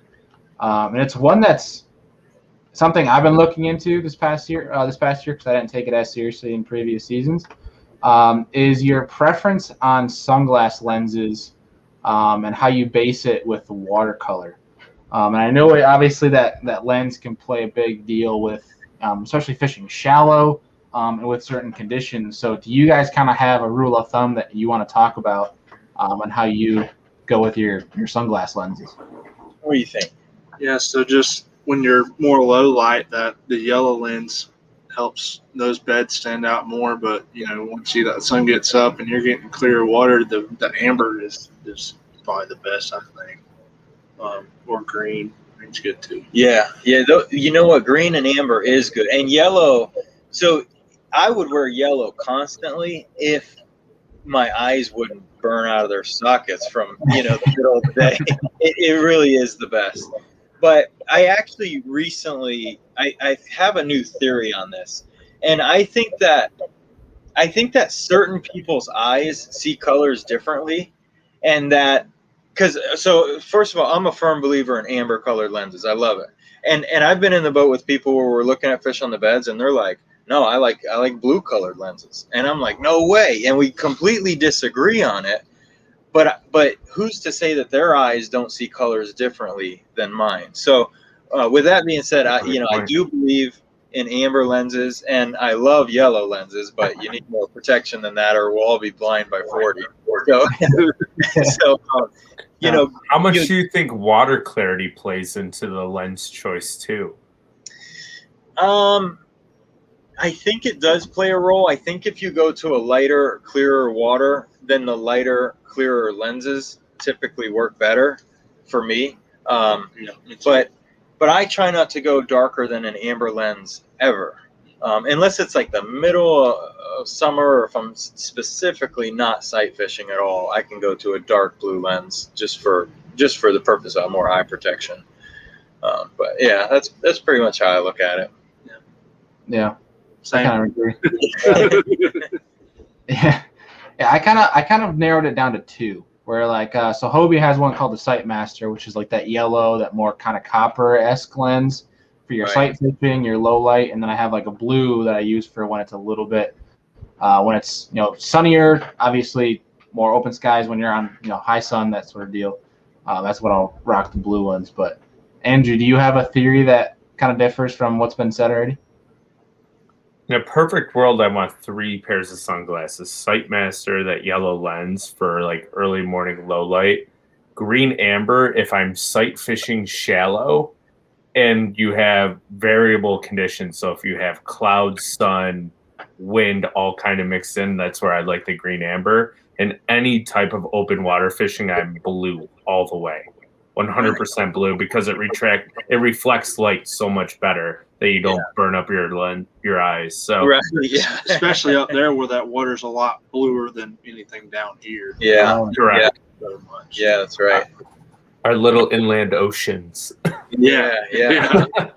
Quite literally. Yeah, they're awesome. We have a question from Kyle Pillars, and Andrew, I think I want to designate this one to some coffee here, because it's one that I'm curious about, because I don't change it often at all whatsoever unless I really have to. And his question is, how often do you change your line out, and do you leave line on the reel, tie the new one on, or completely respool the whole reel every time?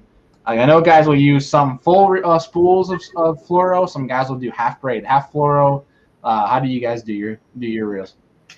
I'll change mine out about every tournament as far as braid and fluorocarbon wise, just because the braid going through those guides gets worn out so easy, and people don't realize how frayed it gets, so they won't look at it hard enough. But yeah, braid definitely a lot, except for on a spinning rod. I don't change it much on a spinning rod. I'll change it maybe twice a year.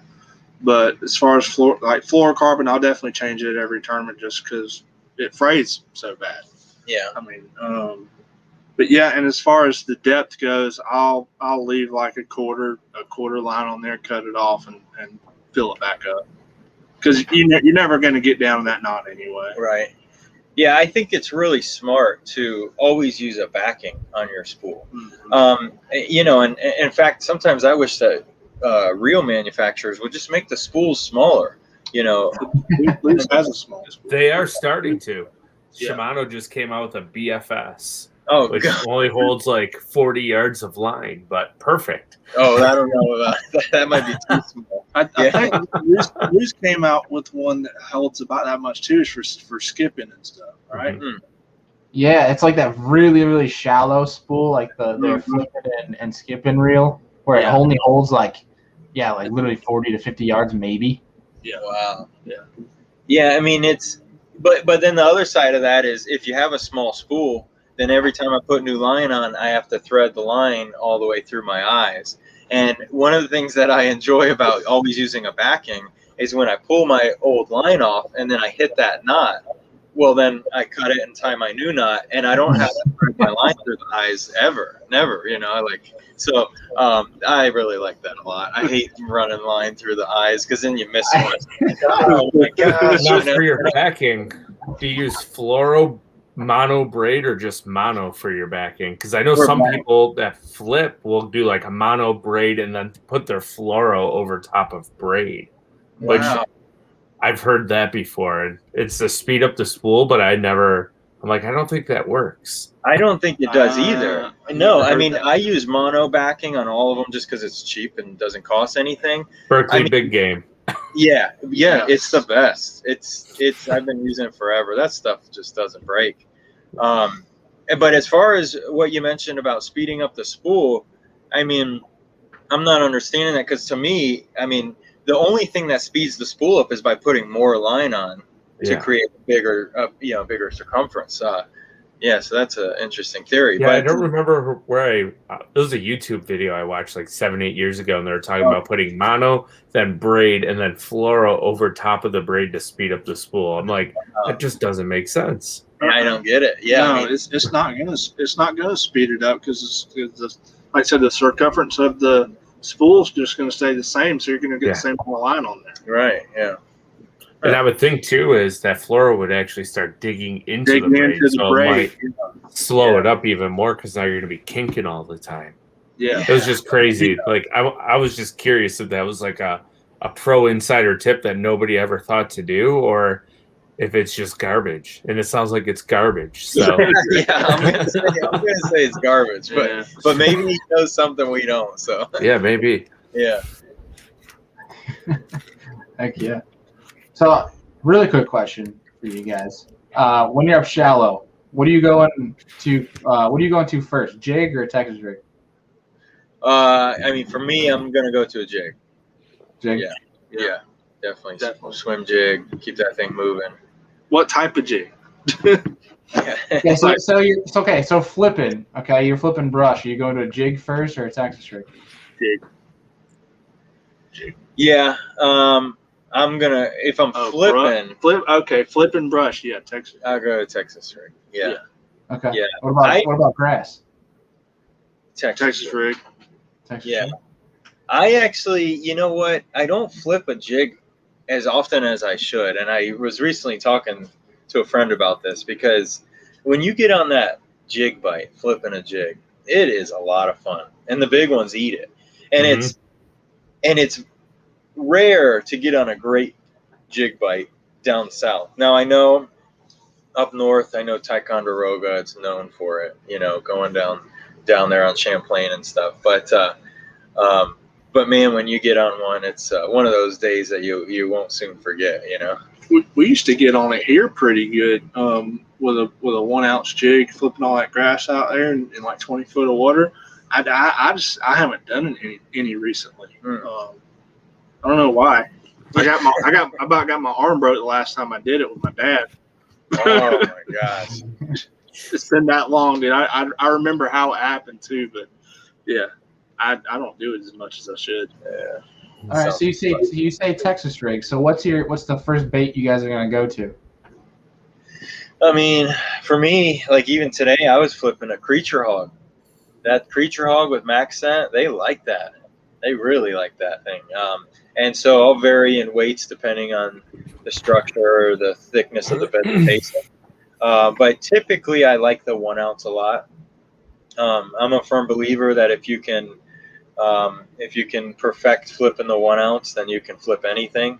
And I like to control the rate that it falls at with my thumb as it's coming off the spool. I vary the speed that I let it fall and the size of the hops, little shakes, big hops. I just mess around with it a lot, you know, and then learn what works for me, and then go with it.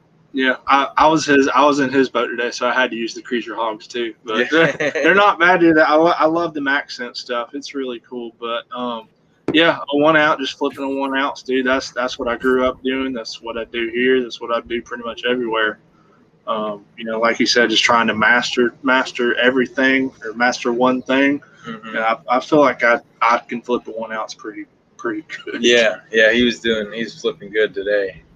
Yeah, had a lot of bites. Yeah, small ones, but we didn't catch any big ones today. I had about a 4-pound shoal bass up to the boat, but it got off. So. Yeah. Oh, that's sweet. Those shoal bass are cool. Yeah, they're awesome. They look just like smallmouth.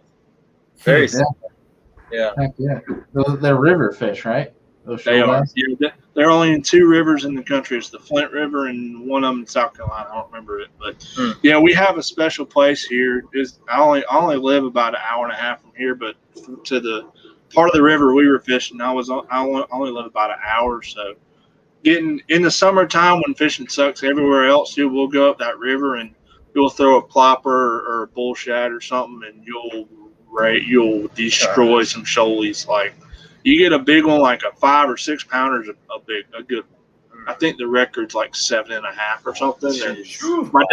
My dad swears he's going to break the record one day. So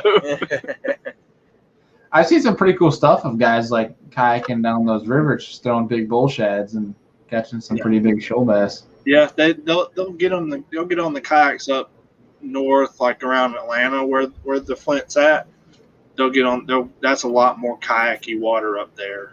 Right, the rapids and crap like that. Yeah, like we have rapids down here. We got a place called Hell's Gate that's about 400 yards of nothing but shoals. really sketchy shoals that we ran over today. There's no reason to go up there, so that's why I'm saying it. The water's too high and it's moving too fast, and those shoal bass aren't set up like how they should be right now. Heck yeah. Now, when you fish the kayak tournaments, are you allowed to put in anywhere on that body of water? Anywhere that's public. Yeah. Oh my gosh, this sounds like fun. Yeah, I might have to fish the kayak tournament. It'd be perfect for him because him and that crest liner, he looks like he's about 2 foot tall because it's so wide. Yeah. He looks like a kayak. It'd be right up your alley. Getting in the skinniest of water, doing whatever the heck you want to do in these backwater stuff. It's a lot of fun. Now, like, let's say, I'm going to throw out a theory. Let's say you're going up a creek and there's a tree crossing. Can you get out of the kayak and drag it over the tree and continue up, or is that against the rules? It depends on the trail. Some tournaments allow you to get off of one if like, say if you're just going over a log, you can do that. Some tournaments will allow you to do it. Some say have a rule where you can't, if it considers you getting out of the kayak, it's considered impassable, and the boundary is impassable waters.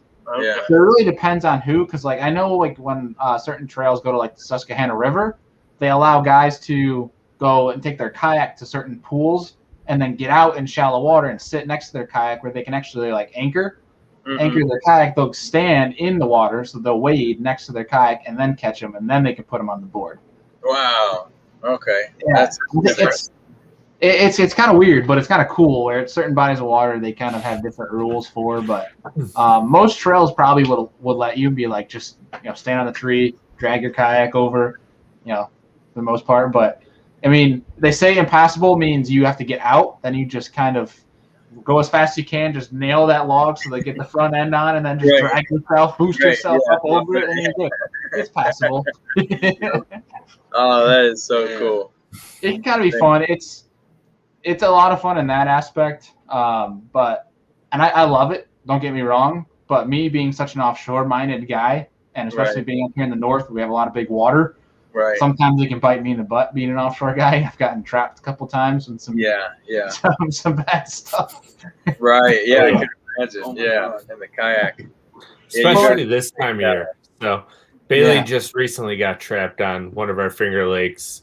Weatherman was wrong yet again and got stuck in like 4-footers and had to beach it and get picked up by a friend. Basically, I was 5 miles from the ramp, and the forecast for the day didn't say anything over 8-mile-an-hour winds out of the west on a Finger Lake, so like it's not bad at all whatsoever. And basically turned into north at 40 miles an hour with rain. Oof. And it was to the point where like I was only going 1 mile an hour towards the ramp, so I said screw this, got off. The waves quickly went from like a west to 2-footers coming out of the north and growing, and I just beached at a private. Thankfully it was like a private rental property and no one was there. Oh wow. I just had a buddy just come scoop me. But yeah, I've never had to been like picked up before. It was you can get stuck in some gnarly stuff, but like I bet.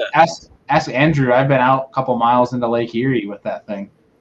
Wow. So when you put in at a ramp, what is how many miles away do you get from your ramp typically, and then you have to get back? So you just said 5 miles. So did you paddle the 5 miles there? Or do you have a trolling motor deal on there? Yeah. So I have a Hobie. So Hobie. Okay, you got the pedal thing.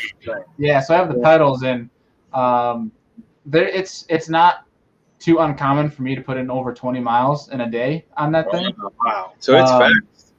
He's got thunder quads. I played hockey and lacrosse growing up, so I have the leg muscle in my favor, thankfully. But yeah, no, it kind of depends. It depends on what spots I want to hit, because we don't have a lot of ramps on our glacial lakes, so certain spots you want to hit, you kind of got to paddle to the metal and kind of take, because like a mile for me is like 12 to 15 minutes depending on the wind. Okay. So it takes some time to get there, but it depends on what I want to do that day. Depends what I want to fish. If I'm out just graphing for the day, I'll put on a crap ton of miles, but it's not too bad for the most part, as long as you don't have too much wind going against you. Right. Yeah. Exactly. That's cool. It's a cool deal. It's a different aspect of the game, which I think it allows, it kind of opens a tournament fishing, a national level tournament fishing to that blue collar crowd that can't afford it, which is what I think is the coolest part about it. Yeah, I like that too. I like that, to make it accessible for everyone. Hey, you need to bring that thing down here, and we go to some of these little lakes that don't have boat ramps down by him. You can smash them. Yeah, I couldn't tell you. I have a list going of places I need to go down and fish. I'm sure we can talk more offline of places that I need to expand that list to. But it's a cool deal. Like, don't get me wrong. I absolutely love being on a boat. I have dreams of getting in a Phoenix. But obviously those days with looking at my student loans are a ways away right now. I have dreams of getting in a kayak, so. That's much more feasible than my dream right now. I used to have a kayak. I loved it. I loved it when I had it. Hey, it's a cool little deal. And honestly, right now, in my personal opinion, I think it's the most untapped market in the fishing industry right now. Easily. Yeah. Easily. I think it's grown a lot, definitely in the past 5 or 6 years, however long they've been really getting more popular and gaining steam. Just like I know somebody I cast like 2 years ago, they said that they had a whole big section just for kayaks. Mm-hmm. Right? Yeah.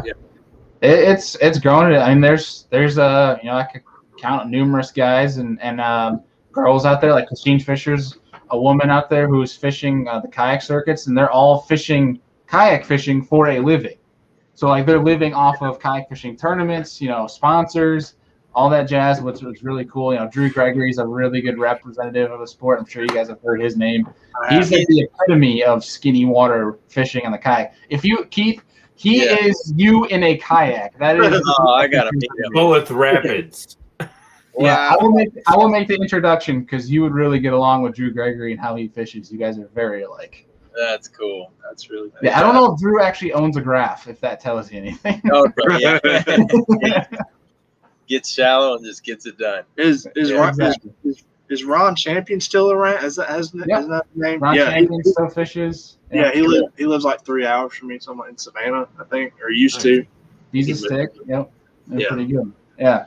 But it's cool. It's cool, like you mentioned. It's come a long way, and something. Keith, you're going down to fish the classic, and I'll be down that way same time as you for the first ever kayak classic that Bass is putting on. That's going to be at Possum Kingdom, which is pretty cool. Oh, golly! Yeah. Dude, yeah. We were talking about Possum Kingdom this morning. Yeah. But that one's gonna be cool too, and then depending on the entry, they marked the the winnings to $50,000. We were talking to Landon offline about that too.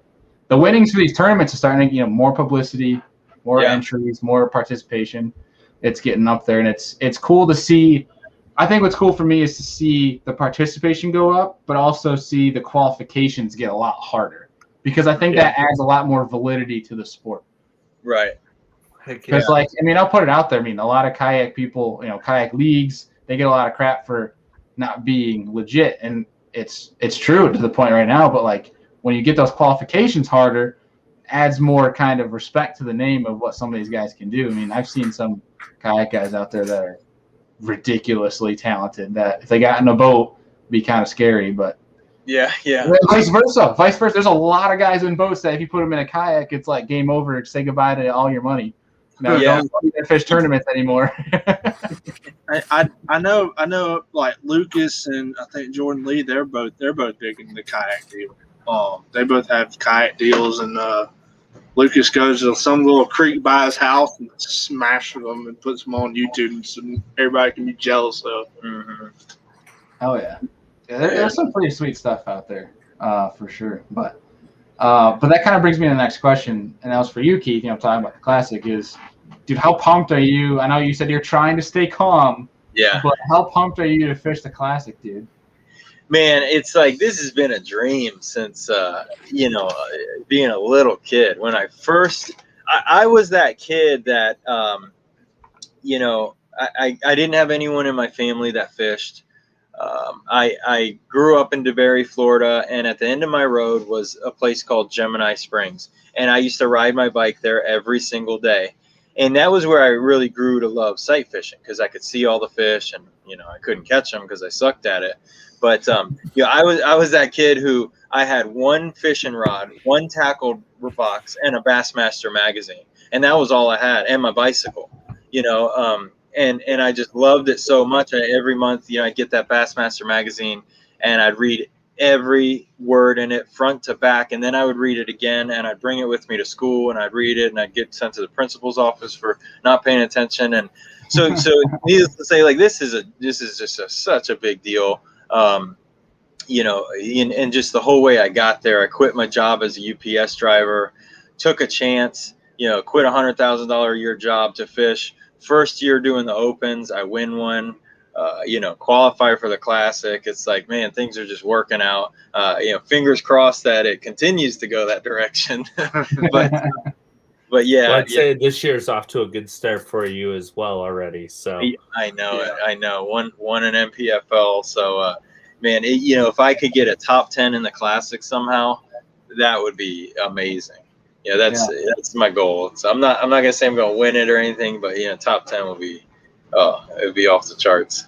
Yeah. Well, dude, I first thing off of that, first comment I have to make is I feel really bad for whatever community or route you were in charge with for UPS. They probably got their mail very late because you're probably at the lake. You're that guy on social media, the UPS driver that was fishing. That was probably you. That was me. Yeah. Underneath the bridge. I used to pass all of my stops because so as a UPS driver, you're supposed to memorize your next 3 stops, the address, road, all that. And I used to pass stuff constantly because like my mind would drift. I would do a stop, and before I could get to my next one, I'm already thinking about fishing and stuff. So like I was always last back to the building and stuff. It took forever for me to do my route. I've made bad numbers for management. They didn't like me, so yeah. It worked out for everybody. Yeah, exactly. I'll kind of echo what he was saying on the your mind gets on fishing thing. I'll be at work on my phone, just like looking at fishing stuff, and just all my friends, family, coworkers, everybody can attest to this. That fishing is like the one thing on my mind all the time. Never ends. No, it never ends. Like my girlfriend gets so tired of me talking about fishing. Like she'll just be like 5 minutes. Just give me 5 minutes without mentioning a stupid fish. Yeah, we're crazy. We're an odd breed. We are. We are. Dude, Fishermen are an odd breed. All of us. Yeah. And dude, me and him were so much. I'll tell you all this. The first night me and Keith met. Was at Eufaula. We went to the grocery store with a guy who fished NPFL. His name's Billy Matthews. He had some health issues, had to drop out. We went to the grocery store. Me and Key got together, and we were like, okay, I think we need bread, mayonnaise, mustard, and then we were like, okay, we got the mayonnaise. What do we need next? Mustard. Yeah, we're both so scatterbrained on some stuff. Yeah, because it wasn't related to fishing. No, it wasn't. Turkey, ham, largemouth bass. Yeah. I'm like, I think there's a puddle in the parking lot. Do you have a rod with you? Dude, did you see the creek out back when we drove over the little bridge? What's it connected to? That was us driving back from town today. We were like, hey, the creek looks good. That looks good. There's some vegetation there. Missed the exit. Yeah, for real. We missed the exit. Yeah. Oh, dude, I get yelled at all the time if I'm driving with my fiance. Basically, whether it's a body of water or a field, because I'm a deer hunter as well. I'm always just like looking. She's like, "Would you pay attention to the road?" And like I'm just like, "Yeah," and then just looking back, just trying to see it. I guess my favorite part about this little tidbit of the conversation is I'm glad it's just not me. Yeah, you're not alone. No, you're not. How many car crashes have happened from guys looking at lakes or I'm sure there's a few. Yeah, probably. We have kind of a cool question because we're gonna wrap this up here in a second and we'll let you guys go. I have a fun question for you, but before that, we have Mike B here asking, outside of bass, what's your favorite type of fish to catch? And Keith, I'm going to go out on a limb and say it has something to do with saltwater. Yeah. So me, I think I mentioned it earlier. I like snook fishing, and part of why I like them so much is they are exactly like a bass. And for those of you who've never caught a snook, their mouth is shaped like a bass. They have very small teeth. They have a long lateral line that goes down their side. They position like bass do. They get in current breaks, depressions. They have. They're just like bass. They eat topwaters, swim baits. I mean, it's like. It's just awesome. Yeah, it's so much. They're way bigger though, 25, 30 pounds. They'll spool you. Landon said I did a kayak. I've done that in a kayak, dude. Yeah, I've never caught a snook.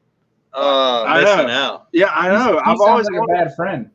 No, I've always wanted to. We'll go down to Keaton or something and go trout and red fishing, but.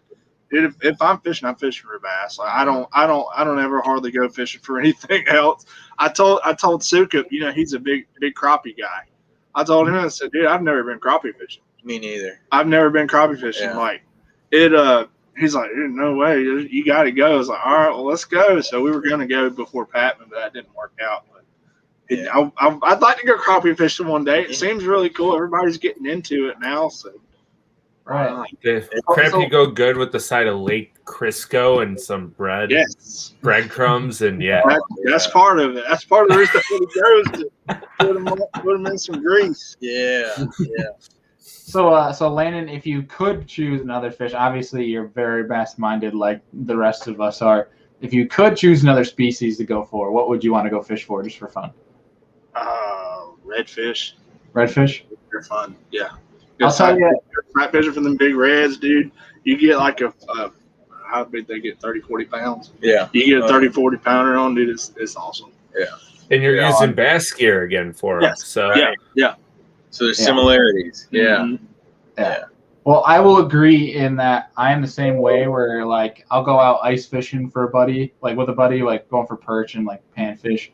And all I can think about is like looking over in certain spots, like where the bass are going to be. I want to go ice fish for bass. Like I only think about bass. But like I have grandparents, and Keith, you probably know the area down in Boca Grande, so it's kind of tough. Oh yeah. But in the mangroves, it's pretty fun to go fish for snook and reds, and back in the mangroves on a kayak. And that's something my family and I will do. My dad and my brother and I will go down there and we'll do that. Dude, the funnest thing I've ever done, I shouldn't say ever done, but it's definitely top 5. Is a 7.3 heavy, 80-pound braid and a popping frog for freaking snook and mangroves and docks is probably one of the funnest things I've ever done. Wow, I've never done that. Yeah, that's a riot. That is a riot because those fish are, like you said, they're pretty stupid. They'll eat just about everything. Right. It's a lot of fun. I mean, those bigger ones are obviously hard to catch, but 25, 30-inch snook are not too hard to come by, and when you catch one, you're probably going to catch 30. Caught it on a popping frog. Popping frog. You just go at mangroves and skip mangroves and docks for snook. That's so cool. That's awesome. Yeah.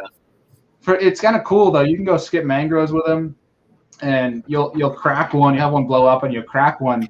And if it comes up, walking, it's usually a snook. But if you crack one, and then it like almost knocks you out of the kayak and goes flying towards the channel, it's usually a red. That's how you can use it. Cool submarines. But isn't that funny how redfish can eat topwaters, but their mouths are facing down? Yeah. Those videos of the bull reds like waking baits is probably one of the coolest things I've ever seen. Yeah, it's unreal how they do that. Now snooks they like come up over top of it. Yeah, and then they get it. Yeah. Random. My dad's actually down there right now visiting my grandparents. They live in Placida near Boca Grande. My dad was taking a. It was what is it called? I want to say it's the scented paddlers from Z-Man. It's like an 8-inch swim bait. My dad was going down there. He was skipping docks for snook, and he actually hooked into a 5-foot tarpon doing that. And he had it on for probably 20 minutes before it broke him off. He was on light gear, and he was just jumping around. And he's like, it scared the living crap out of him. Thought he was gonna have a heart attack. That'd be awesome. That's a giant imagine that you're just Imagine you're catching 20-inch snook, and the next thing you know, you're just getting worked and dragged out to sea by this big old tarpon. That's another thing I want to catch is a dang tarpon, dude. That'd be so freaking fun. They're crazy, dude. I experienced my first one last year. My my brother and I surprised my grandfather during the whole COVID stuff with a guide trip for tarpon. And my grandfather's first tarpon he ever hooked into, the guide said it was like 200-pound class, like absolute giant. When that thing first jumped out of the water, it was kind of like a, crap your pants, oh shit, like this is happening. That thing was real. And it was that big. Like it was crazy. It was tarpon are like they will humble you, it seems. Yeah. They're smart fish. Their eyes are about this big around, and there's a reason for that. They can see really well. It's really cool to watch them roll. I never experienced that before. Yeah, man, they are some cool fish. Yeah. Well, I know we're going off on a tangent right now, saltwater, and guys, the people that are tuning in are probably like, "Why the hell are these guys talking about?" Yeah, we've hit everything. We've hit kayaks, we've hit saltwater. Yeah. we've covered everything in the fishing industry. Yeah. But we're gonna let you guys go here. But I have one more question on our way out, and it might be your toughest question of the night. But it's Andy and I's favorite, and that is we have a visitor right now. We have Mr. Rob Matsura tuning in. Keith Carson on the Serious Angler. Yeah. What's going on, Rob? What's up, Rob? Yeah. But our question for you guys before you guys leave is if you guys could both sit down with 3 different individuals, and I would like 3 from both of you, so you both have 3 individually. Okay. Sit down and have. Go ahead. Beer and a steak. Beer and a steak, and you're gonna pick their brain. You guys are gonna invite. It could be anybody present, 3,000 years in the past. Wow. Doesn't matter. Doesn't have to be fishing orientated. Have fun. That's a tough question. Loaded. Jeez. Yeah. What do you think? Do you have one yet? Like anybody, period? Anyone. It could be anyone. It could be a professional athlete. It could be somebody who just like a Elon Musk, whoever the heck you want to invite. Just somebody. Who would you like to sit down, crack a brew, eat a fat steak, and just shoot the shit with? Let's see. I love this question. I know one of mine. I love the facial reactions. I'm realizing now, and I feel really bad. We never asked Sukup this question. No. We failed that. We're going to have to get him back on. We could call him. Yeah. My first one, I think I'd like to hang out and sit down with Ray Scott. He came to a good one. I had a national championship, an AVA national championship in 2014 on Lake Wheeler, and he came and he spoke, and he talked forever. The guy's got a ton of stories, and it was fascinating. Every word he said, all of us, the room was dead quiet. There was like 400 people in there, and he told us about how bass tournaments had started, and they used to weigh in as many as you could catch, and at the end of the day, they would throw them all into the bottom of a small John boat and fillet them. And then that night, they'd have a huge fish fry. It was, not anything we do now, but he said it was so much fun. The whole community came out and stuff. Man, just hearing that guy's stories that night, I'd love to get a one-on-one with him and pick his brain some. Yeah. Okay, I got really, really quick to interrupt. I'm sorry. Wouldn't it be kind of cool? So like the northern tournaments, when you're fishing for smallmouth and how many perch that these guys catch, where you keep your bycatch and you have like a big cookout afterwards? Yeah. That would be great. Yeah, it's a good idea.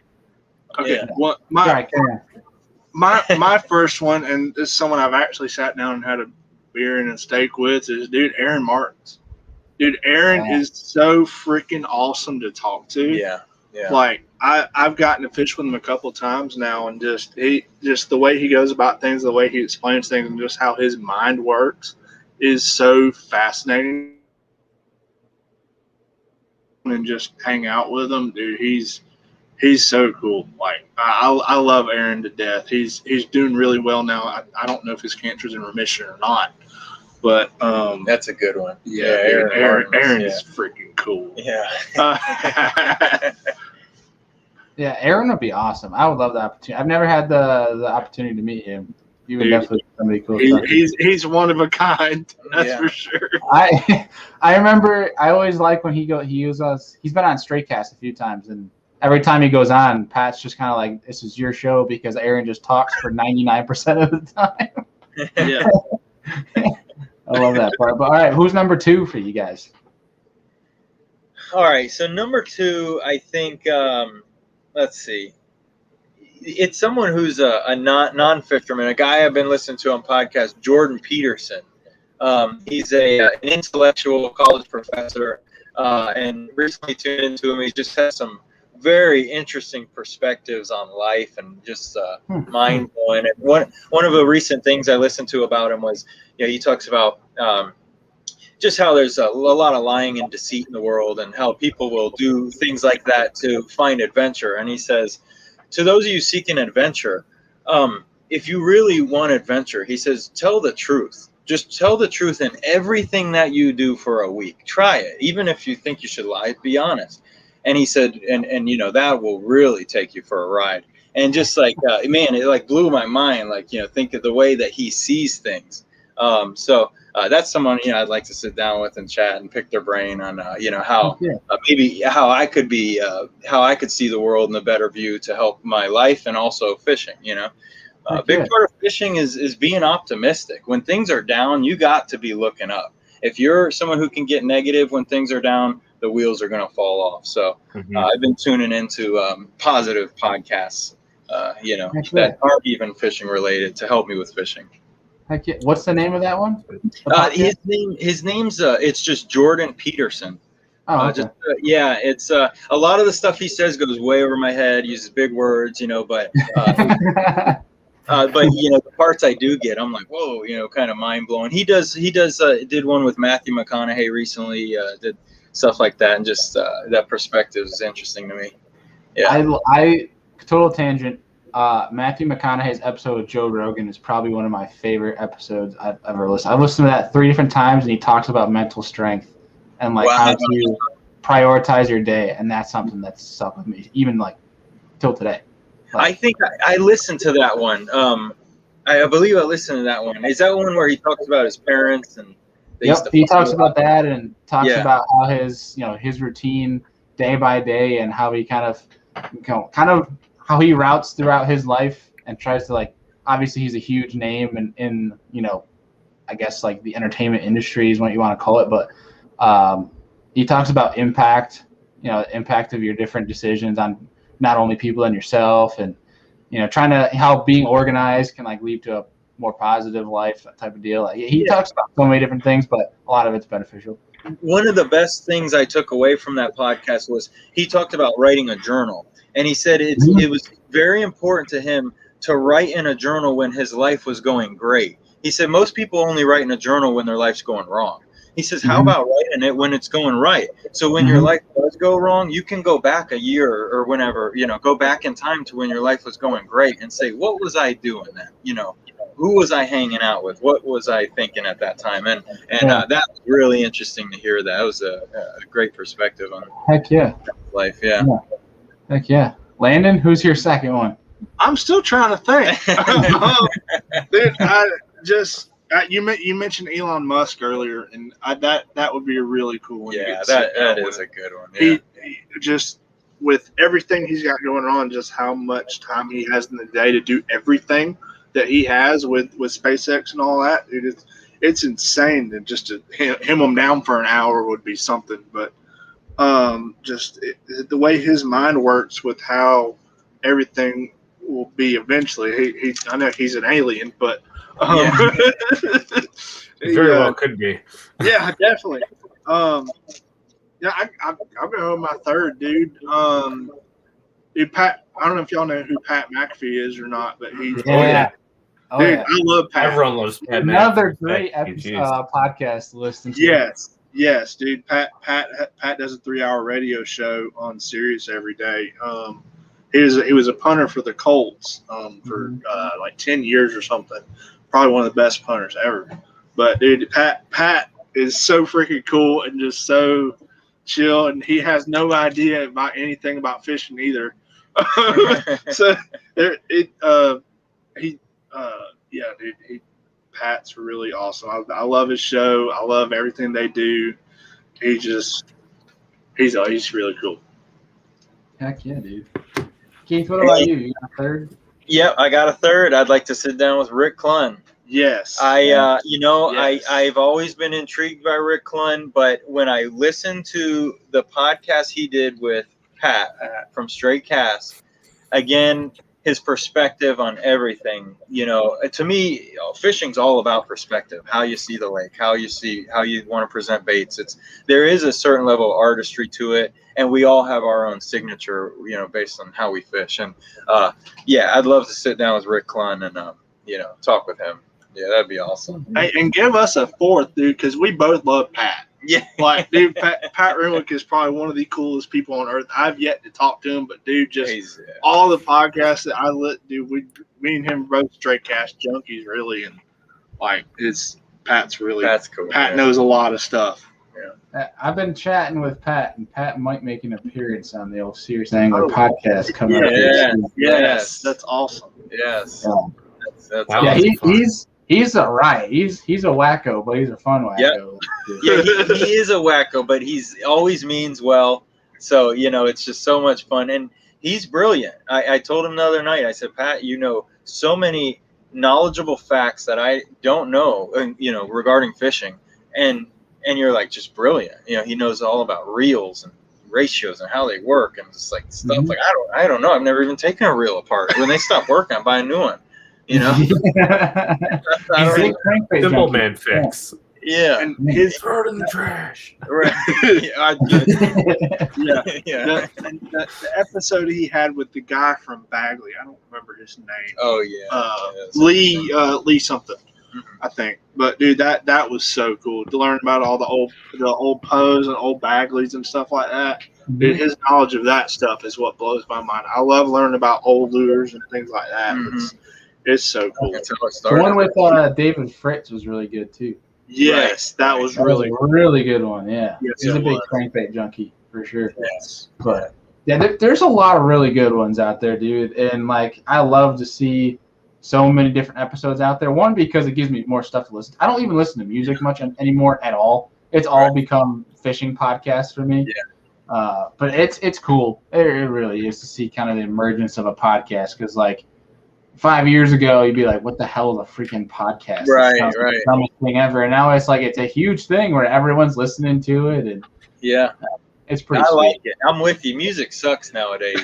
It really does. There was so much good music. Even I go back sometimes to the 60s, 70s, 80s, Michael Jackson, 90s, had Nirvana, all that Bush, good music. Now it's damn. Oh, man. I got a station. Okay. When I listen to music, okay, there's two things I listen to. If I'm working out, I'm listening to some metal. Okay, but other than that, if I'm listening to music at all, it's 80s cardio on Pandora. Okay. You would love this stuff, dude. Yeah. Promise me, 80s cardio on Pandora. Just give it a shot. I like that. Me too. It's funny you talk about metal. My cousin was a singer in a metal band called Chimera. If you ever heard of him from Ohio. I don't think I have. I've seen them in live in Buffalo. Oh, okay. Yeah. Yeah. Yeah, he was a singer. Yeah. That's pretty nuts. cool. Yeah. But I'll check it out. 80s cardio. 80s cardio. Yeah. Get ready to bounce. It is. If you get sick of podcasts while you're driving, and obviously you guys are pro anglers, so life is also on the road beyond just on the water. If you get sick of podcasts, just put on some 80s cardio, and promise me your mentality will be upbeat for probably 30 minutes. And then you're like, I can't take it anymore. Then you go back to podcast. We'll probably turn it on after we get done. Yeah. I fried the TV yesterday because that's man. Yeah. So we don't have any TV. I went to Walmart earlier to find one. They didn't have the right size to fit. So man. Yeah, we're TV list here in the trailer hood. Oh man, that's good. Well, boys, we appreciate you guys taking time out of tonight, and I know I told you guys a little bit over an hour, and we're going on almost 2 here. So I really appreciate you taking the time out to talk fishing and talk pretty much everything with us tonight. But we'll let you guys go. But if you guys have anything you want the folks to know, the listeners to know, now's the time to do it, and then we'll let you guys go, and you guys can get ready for Seminole this week. You know what? I just want to tell everybody, find the way that you fish best. Try not to let too many outside influences affect you. I've noticed even with myself lately, with social media, as strong as it can be, a lot of businesses on there are pushing products. They're trying to generate revenue, and you may not necessarily need to pay attention to that so much. Get to yourself. Your core beliefs and how you want to fish. Enjoy it, love it, have fun, and pay attention to that. So. And I'm going to echo that some and say, do like you said, do what you love to do. And with fishing wise, if you like to go out there and throw a big swim bait, or if you like to go flip a 1 ounce weight, go do it. If you think if you can get 5 bites or the biggest bites in that lake all day, dude, chunk it. Right. Chunk it. Right. Chunk that big swim bait. Yeah. Yeah. Do you? Yeah. You do you. Yeah. Oh yeah. Thank you, man. Takeaway. Well, boys, we appreciate you guys taking the time out. We really do, and obviously hope to get you guys back on ASAP. Hopefully, you guys will have some good events here coming up. Obviously, Landon, hope you stop losing some big fish. I will say this. So, in our house, it's me, him, and Sukup. Sukup won the first NPFL. He won the last one, and it was his birthday. Yeah. And this week, me and him are here, and it's my birthday. Wednesday. Oh, trendy hey. going. Well, you never know. Trendy. Stars aligned. Yeah. That's right. I'm not going to win it, but No, you are. You got Oh, it. come on now. Yeah. Well, obviously, I just hope I get 5. heck yeah. Well, we'll be tuning in. We'll be rooting for you. We'll be checking standings and obviously hoping the stars aligned and your theory is correct. But good luck to there and then obviously Keith, good luck in the Classic, man. And Landon, I know you said you don't know if you're going to be at the Classic yet or not, but Keith, hopefully I'll be down there, so hopefully I'll get a chance to come say hello. Definitely, yeah, absolutely. Man, I'd love to meet you. That'd be great. Heck yeah, man. Well, boys, we'll let you go. I know you guys have a lot of sleeping in to do tomorrow because you don't wake up till 11 a.m. Yeah, I was gonna say, good luck getting on the water by 11 tomorrow, and we're going to shoot for 9. Yeah. Yeah. So 10:30. So 10 it is. The best part's when we go to get breakfast and they're like, "We're no longer serving breakfast here, guys." Yeah. Oh man. Well, boys, good luck, and we'll talk to you soon. All right. Awesome. Take See care. y'all. Thanks, guys. Okay, See ya. guys. That was good. That was awesome. Yeah, I mean, speaking about the question of having a steak and a beer, I would definitely have a steak and a beer with those two gentlemen right there. For damn Seems sure. like a grand old party to me. Sign me Oh up. yeah. Oh yeah. Heck yeah. But Seems obviously, big in my head. good luck to those fellas down on obviously Seminole. Hope they smash them. And dude, I think do you have anything else left for the folks tonight? Oh, we were gonna talk about guiding in the tournament real quick. I know we're going on 2 hours. It seems we still have some people tuning in. I know we told you guys. So we got even Simon just tuning in now. We told you guys that with downsizing the podcast in terms of episodes per week, we were going to make these Monday nights longer. So obviously not all of them are going to be 2 hours long, anywhere from, hour and a half to 2.5, whatever we have scheduled for that night. But dude, obviously congrats. Your guide business is coming along pretty damn good. I would say every client we've had thus far has been like, holy shit. Like I've never had a weekend like this before. PBs, giant jamming on them. Yeah, freaking beating their face in. I hope that trend keeps going for you. And obviously, knock on wood, you've been able to get out on the old big pond. And she hasn't. Yeah, a few times. It's been really. I've been very thankful for the weather on the weekends for the most part. This past weekend was a little tough. Saturday we were able to sneak out on the lake for like 2.5, 3 hours and just blasted them. But running back in, we came back in 3 to 5 foot waves, and it got a little dicey on the way. And like we went out, the wind was blowing out of the northwest at like 10 to 12, so it was a little sporty because you're driving with the waves there. So you had to be kind of careful how you're driving through it, otherwise you'd stuff the bow because there was 2 foot rollers. And then we get there and it goes flat calm for like 2 minutes, and then the wind switched out of the west, which is just bad. And it was blowing like 10 to 15 instantly. And when I pulled the plug, I'd say the wind was probably between 18 and 20. I was like, guys, we got to get back in. Otherwise, we're going to get rocked. And we ended up catching like 25 pounds on Saturday for their best 5. And then we fished the river on Sunday. And this story is kind of funny. We get to the ramp. Like, guys, we can't launch right now. It's blowing like 25 out of the southwest. I was like, we can go down and launch at another launch that sucks, or we can go have breakfast and then come back when the wind dies in 45 minutes to an hour.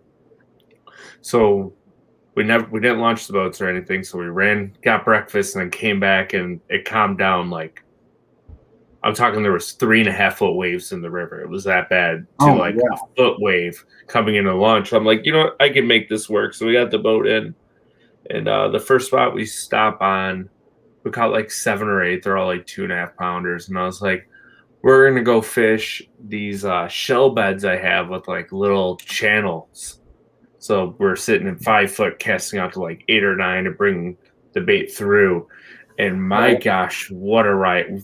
And I was fishing with them on Sunday, and I can't tell you how many doubles and triples we had of 3 to 5.5 pound smallmouth. Damn. That's pretty cool. For 45 minutes at the end of the day, I wish we could have stayed out like 2 hours longer. I think there might have been 5 casts where somebody wasn't hooked up. Oh my God. So dumb. That's absurd. Good. But yeah, so if you want to book a trip and catch some giant smallmouth, get in touch with Andrew. All of his information is in the description below. As is all of our social media for those who still are tuning in. We are running a giveaway for a free pair of Hobie eyewear shades, some free pair of coastals. Just go to our Instagram page. The rules are there to enter. Pretty simple. Just tag a friend, follow us, follow Hobie eyewear. That's all you got to do. And you win a free pair of $100 shades. So definitely go tune into that. It's a pretty sweet deal. We're doing it every single month. We're going to take a week out of every single month moving on for the rest of the year to give away a free pair of Hobie shades. So hope you guys can appreciate that. Hope you guys go enter it. We'll post on our Facebook page as well so that more people can know about it. But other than that, dude, I have the tournament video. I was going to talk about the tournament a little bit here, but I think what I'll do is I'll save that, and you guys will have to tune in to the tournament video that'll hopefully I can get out this week. I have a busy week of work, but I should have some time to edit and get that out. So we have a tournament video coming out this week, and we also have Andrew has some reel reviews coming out this week. I got a pretty big Tackle Warehouse package coming, so hopefully get some more unboxings for you. I will show everything in the box so that I don't get hated on in the comments. I still joke about that. I didn't show one bait, and I got destroyed in the comments for not showing one bait. Yeah, I think you're muted. Andy. Yeah, I was accident. I mean, you got roasted, and I did. It was quite comical. And okay. I even went as far as open the box, take that bait out, and don't say anything, and retape the box.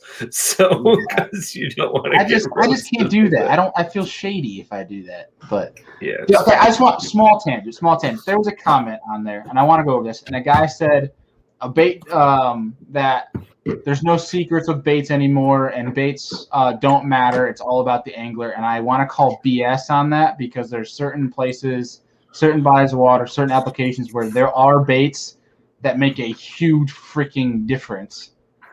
So, and it could be just a color on a certain body of water. Like in our Finger Lake situation, you can go from one lake to the next and catch them on the same bait, but an entirely different color. Oh, yeah. So 1,000%. Yeah. Yeah. Anyone who says that, sorry, I completely disagree with you. There's definitely some baits that work way better than others. Yes, a lot of it is up to the angler and the presentation, but goddamn, if you say there's certain baits that don't work over others, sorry, disagree. But flatworms, great example. Great example. The best example, period. Yeah. But other than that, do you have anything else left for the folks before we tune out tonight? Nah, man, I'm good to go. I'm still super pumped for you because you've won 2-2. So I guess you're about to go 3-3, hopefully. Fingers crossed for you. Now you did it. Now you freaking knock on wood. That's my job. We're 2 for 2. We're 2 for 2 with Derbs this year. we got a fun one coming up this weekend. Hopefully catch some freak giants and hopefully get 3 for 3. But it's tournament fishing. I'm not going to be upset if I lose. Just going to go in and make the right decisions, fish clean. Beyond that, we'll see. Mike B says 2-1 coming. All right, Mike. We'll see you out there, buddy. And but yeah, I think that does it for tonight, dude. Well, as always, folks, we appreciate you guys, and we'll see you guys on Friday.